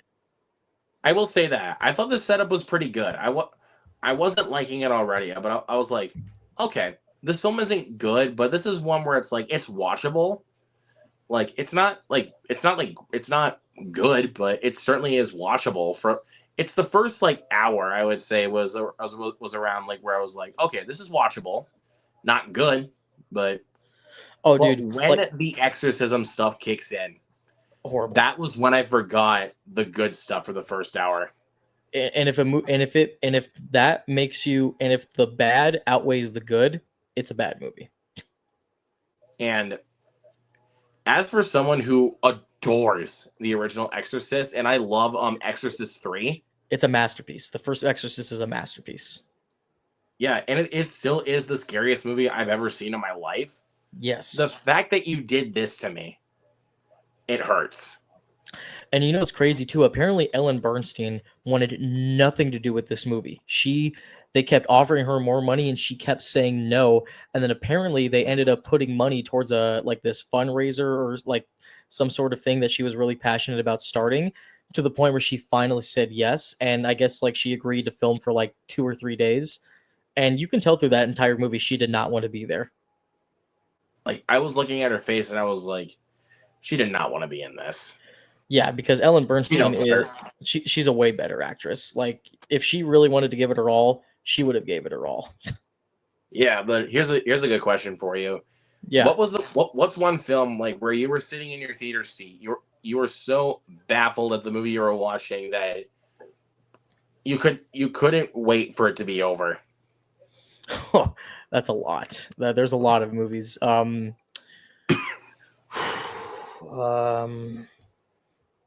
oh man, that's a good one.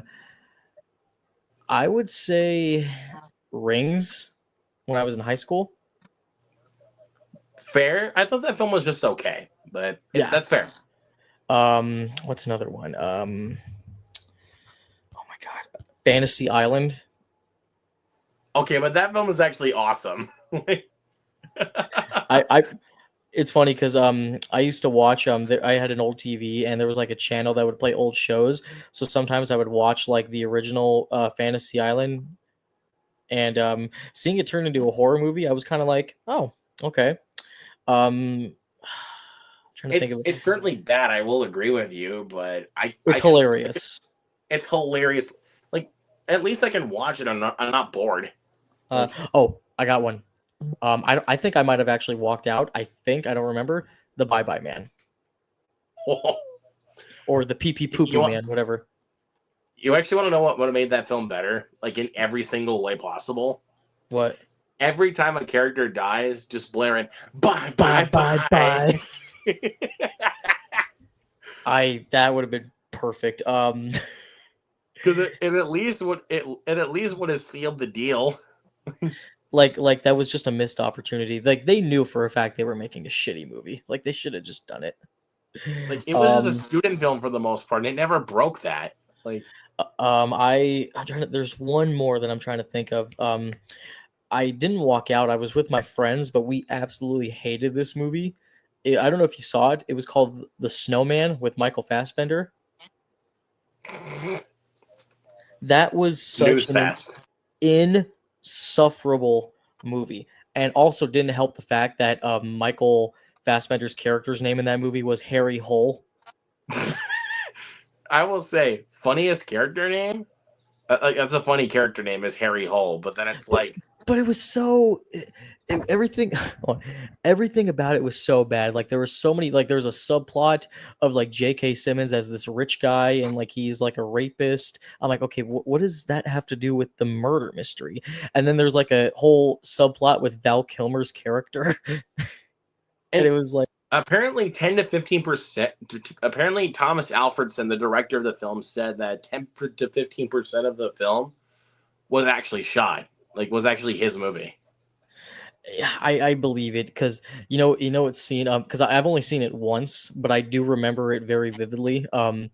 There was one scene in the movie that me and my friends laughed, or actually among other scenes in that movie that were funny. I find it funny how when the little girl in that movie, her phone's dead, she plugs it in, and then right when she plugs it in, her phone turns on immediately. I'm like, it doesn't work that way. Or Give it like about a minute for it to reboot. yeah, or the one scene that made me laugh, which I don't know if like they did two takes and they just forgot to cut it. Michael Fassbender's character is holding the picture of Val Kilmer's dead body, like his head's cut off. Michael Fassbender looks at the detective and goes, "Can I keep this?" No. 5 seconds. and then What Michael the Fassbender hell? and then for like 10 seconds or like 5 or 10 seconds there's silence. Michael Fassbender looks at the guy again and goes, "Can I keep this?" And the detective goes, "Yeah, sure." I'm like, what? Did they forget to cut a scene? They did two takes because it wasn't like Michael Fassbender's character pulled out money and said, "Can I keep this?" He just goes, "Can I keep this?" No. Can I keep this? "Can I keep this?" He's like, "Yeah, sure." God, it was the worst thing ever. I could list off at least a few movies that I have gotten close to walking out of. I could list some. Insidious: The Red Door. I got pretty close to walking out of. Was not a fan of that movie. Yeah.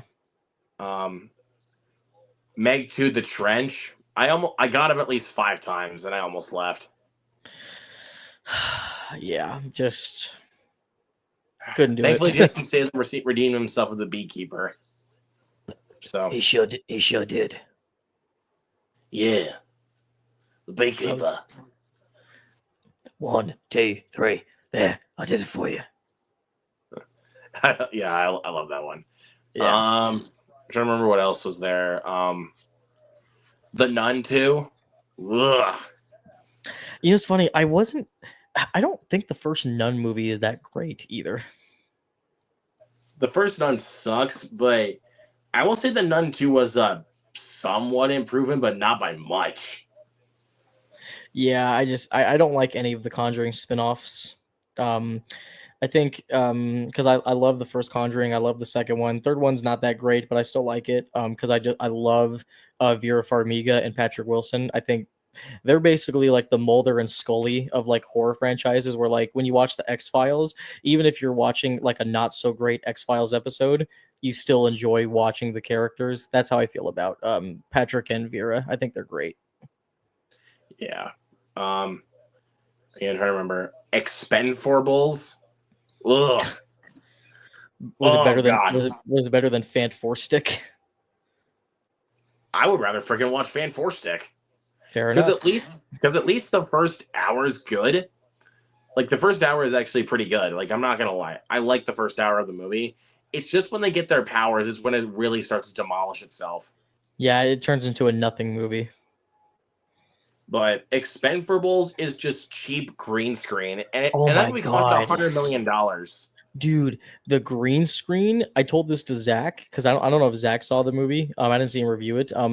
But the green screen was like in those like sitcoms, like in like Seinfeld or like '70s show, where like they're Or no, driving in a even like in car. Saturday Night Live.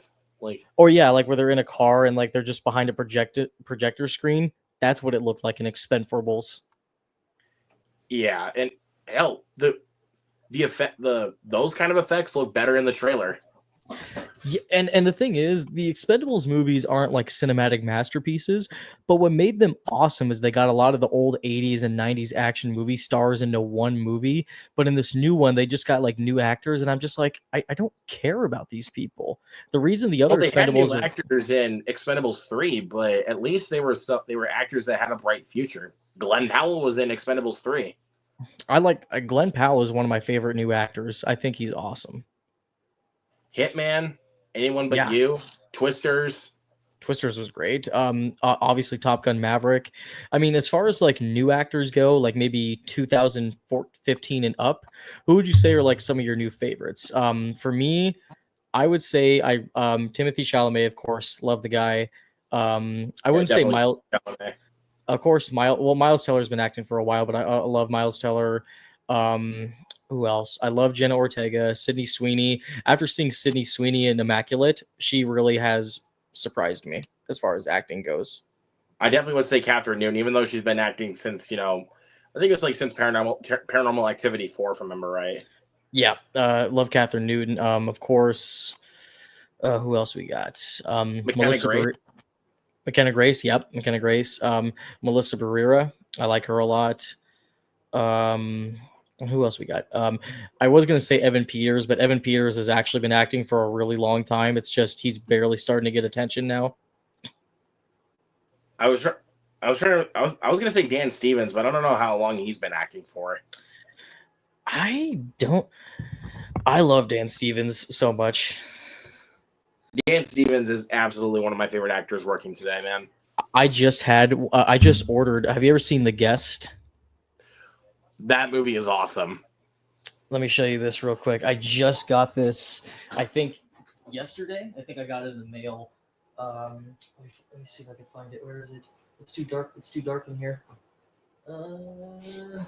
GU. Is that it right there? No. Where is The Guest? Is that it? No, that's not it. That's Ghostbusters. Where's The Guest? Did I lose The Guest? Huh. Okay. Well, I guess I can't find it right now, but I did. Oh, wait. Oh, yep. Got it.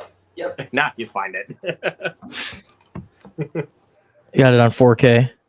Oh, that is so dope. They did. Actually, speaking of actors in The Guest, one of my favorite actors working today, Micah Monroe. Yeah. Long Legs. I mean, incredible. It Follows. Yep. It Follows. I mean, Micah Monroe is awesome. I can't tell you. Long Legs. I loved so much. I can't tell you how many times I literally am driving in the car going, "Daddy, mommy." Knock, knock. At the farmhouse door, you have been selected. Now claim your prize. I love that so much, man. Nicholas Cage. Nicholas Cage is the goat. He really is. I was thinking of this guy. I was thinking of Oscar Isaac because my introduction to him was actually Ex Machina. I like Oscar. Oh, I love Oscar Isaac. I mean, he was one of the best aspects of the new Star Wars trilogy, which is not as terrible as people say it is, but he's great. Yeah, for sure. Minus the Palpatine has returned line. Lee, that was Lee. Very lazy writing. Anya Taylor-Joy. We can't forget Anya Taylor-Joy. One of the best scream queens of the last couple years. Who else? Nicholas Hoult. Gotta love. Well, you know it's funny because Nicholas Hoult has actually been acting since like the early 2000s, but once again he's barely starting to get recognition right now. But yeah, gotta love Nicholas Hoult. Yeah, I love Nicholas Hoult. He's absolutely one of my favorite actors. Very excited to see him as Lex Luthor and Superman. Oh hell yes. That's going to be great. I mean, James Gunn, no matter what controversy James Gunn has ever been a part of, he knows how to make superhero movies. For sure, man. Oh, I've got a good one. She's in this girl is in 2 movies that are amongst my favorites of the year. Kaylee Spaney, Civil War, yes. Alien Romulus.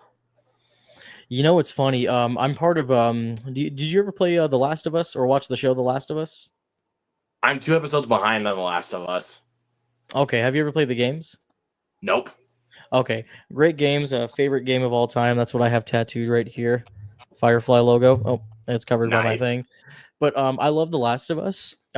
As much as hate as Bella Ramsey gets, I think she's great. I love Bella Ramsey. But a lot of people were saying like they should have casted Kaylee Spaney to play Ellie because she looks more like Ellie in the games. It's like, okay, fair enough. But like I do like Kaylee Spaney a lot, though. I think she has a really bright future because Alien Romulus, you know what's crazy? Alien Romulus did really well at the box office. I mean, it didn't do like 600 million, but it did very well. Critics and audiences loved it, but nobody's really talking about it. It just kind of came and went. Out of all movies to come and go, it's Alien Romulus. And I loved Alien Romulus. I loved Alien Romulus. So good. I mean, that third act though. Oh, that was crazy. Yes. And I mean, another actor, which this is the first time I've seen him, and he's also an Alien Romulus, who plays the brother, David Johnson. I thought he killed it. Yep. I mean, I thought all the actors did a great job in Alien Romulus. Okay. There's something. Elizabeth Merced, she was good. She's also going to be in Last of Us season 2, so that's good. I've known Isabella Merced since the adaptation of the middle school worst years of my life books from James Patterson. Right. Didn't she? Yeah, she was in that. And, didn't she also play Dora in the live action Dora movie? Which was actually surprisingly good. Like, surprisingly, yeah. Surprisingly was actually good. Like I expected it to be garbage, but it was a lot of fun. I'm trying to remember if that was Isabella Merced. Yep. Okay. Yeah, you know it's funny. I saw that movie in theaters. I think it was for like a field trip or something when I was working for like a Boys and Girls Club. And I love the fact, like, because I only saw the movie once, but I do love how like when Dora looks at the camera and is like talking and her parents are like who the hell is she talking to? But Michael Pena was like, she'll grow out of it. It was kind of like in that scene in the Truman Show where like what's her face, Laura Linney's like talking about Coco, and then Jim Carrey's like, what the hell are you talking about? Who are you talking to? That's another movie I need to get on 4K. Yeah, that's one of my all-time favorites. I love the Truman Show. Yeah. Oh, in case I don't see you, good afternoon, good evening, and good night. Gotta love it, man. I love it. Speaking of which, Jim Carrey, my man, I love him so much. Absolutely. I'm so happy he returned back as Robotnik in Sonic 3. He carries the movies. It's in his last name. I know, man. It's impossible, is it? Couldn't it? Couldn't it? Could are you? Are you? In the shaggy flesh. I love in the first one. I can't remember the character's name that he says, but he's like, "Oh, so you work over there? You know Jerry? Oh, Jerry, he's a good man." Yes. I freaking love that. I just Or thought you he's might like, like a latte with steamed drawstring goat milk. Of course I want a latte. I love "I the way love you the make way they them. make them." Or nope, wrong. I'm in charge. Let me point this. Zzz, zzz, I can't say what he says. Or no, he's like, does that in Nobody Sonic 2. cares. Yeah. No, I love. I'm excited for Sonic 3. Actually, I think it's gonna be. I think it's gonna be good. I was trying to remember a couple of my other favorite Jim Carrey moments. Is that only a guy? No, but thank you for asking. I think Ben Schwartz is actually a really good Sonic. I don't think they could have gotten anyone better to play Sonic than Ben Schwartz. Perfect voice, honestly. I mean, I know at one point a long time ago when they were talking about doing a Sonic movie, they wanted to get Jaleel White, who voiced him in the animated series, to do it again. And while I like Jaleel White, I don't think it would have translated well to a live action movie. But I love Idris Elba playing Knuckles. Oh my god, perfect. Dot, dot, Dot dot dot. dot dot dot dot. That was I perfect. love this like he's much more impressive than the hedgehog I fought previously. Dude, I'm standing right here. Idris Elba, like I want to say like probably from like 2020 to like right now, he has been starring in so much. I mean, he's acted before. I mean, he was in The Wire. He's been acting for like almost close to 30 years, but specifically within 2020 to 2024, like right now, I mean, he was in the Suicide Squad, he was in Sonic. I mean, he's been in so much stuff lately. Yeah, I love that. Oh, Like, and we don't Beast, I want to love fight you. Beast. Actually, Sonic, I would like to fight. He's perfect, dude. Did you watch Beast? I love that movie. It's a good movie. Like the CGI is really impressive. I mean, is the film stupid? Yes. But that's actually what works to the film's advantage, in my opinion, is how stupid it is. Dude, Idris Elba fighting a lion, who wouldn't want to see that? I'm not gonna lie to you. When I was watching that in the theater, I actually thought that scene was actually pretty intense. Dude, the camera work in that movie was so good. The way like it just follows the characters around like a drone, and like the camera basically becomes almost like a secondary character. And it's not so reliant on cuts. Like, no, there's like so many long takes, and I love that. Just for that, dude, I gotta give respect to the director, dude. What mad respect. Baltasar Gomaker, I think that's how you pronounce his name. It's because he's the guy that he did Contraband, Two Guns, and Everest. I like Two Guns. Yeah, just so you know my code, you fight for the guy that's fighting next to you. I love Everest too. That movie's intense. Like, yes, and the it first looks people beautiful. that climbed Everest, and people actually died. It was a true story. Yeah, it was a true story. Yeah, and that cast is stacked. Well, you got Jake Gyllenhaal, Josh Brolin, Jason Clarke, I think was in that as well. Yep, Emily Watson was also in it. Yep. I think Mia Goth was also in it for a small part. That's another actress I forgot to mention, Mia Goth. Yep, X, Pearl, Maxine. Yeah, I talked. It's funny. Zach was actually asking about like if he should see Maxine, and I was like, you know what, Zach, I think you can handle Maxine because minus one scene that involves high heels, I think you can handle Maxine.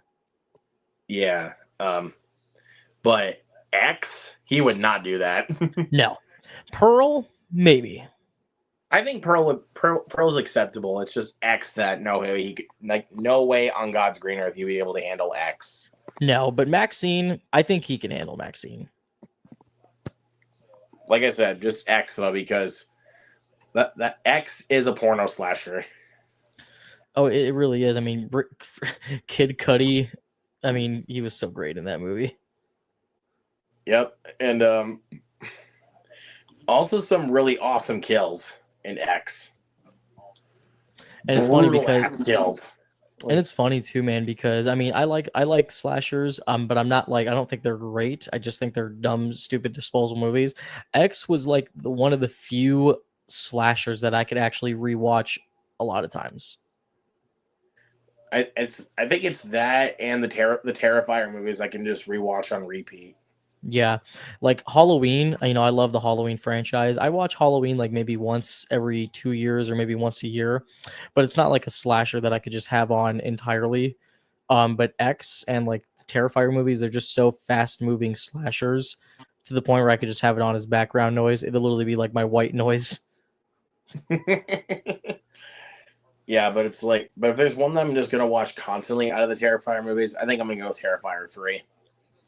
Like that Fair one, like enough. that's one where I have to like watch it, like where I have to be there, like I have to be watching it. Gotta love the opening scene in that movie with Chris Jericho. Oh yeah, that scene was crazy. I, Um, you know, I love whenever I watch like low budget horror films. Which I mean, Terrifier had a Terrifier 3 had $1 million budget, but I love how like every now and then like I'll watch like a lot of those like asylum movies, like Three-Headed Shark Attack, and Chris Jericho would literally just be there randomly. just to get killed, but He just Chris Jericho shows up in the most random things ever. He kind of like Flea, like how Flea from Red Hot Chili Peppers just shows up in random stuff. Like he was in freaking Obi-Wan Kenobi, the show. yep, And it's like he yeah, was, and then he was, of course, he was also Needles from Back to the Future.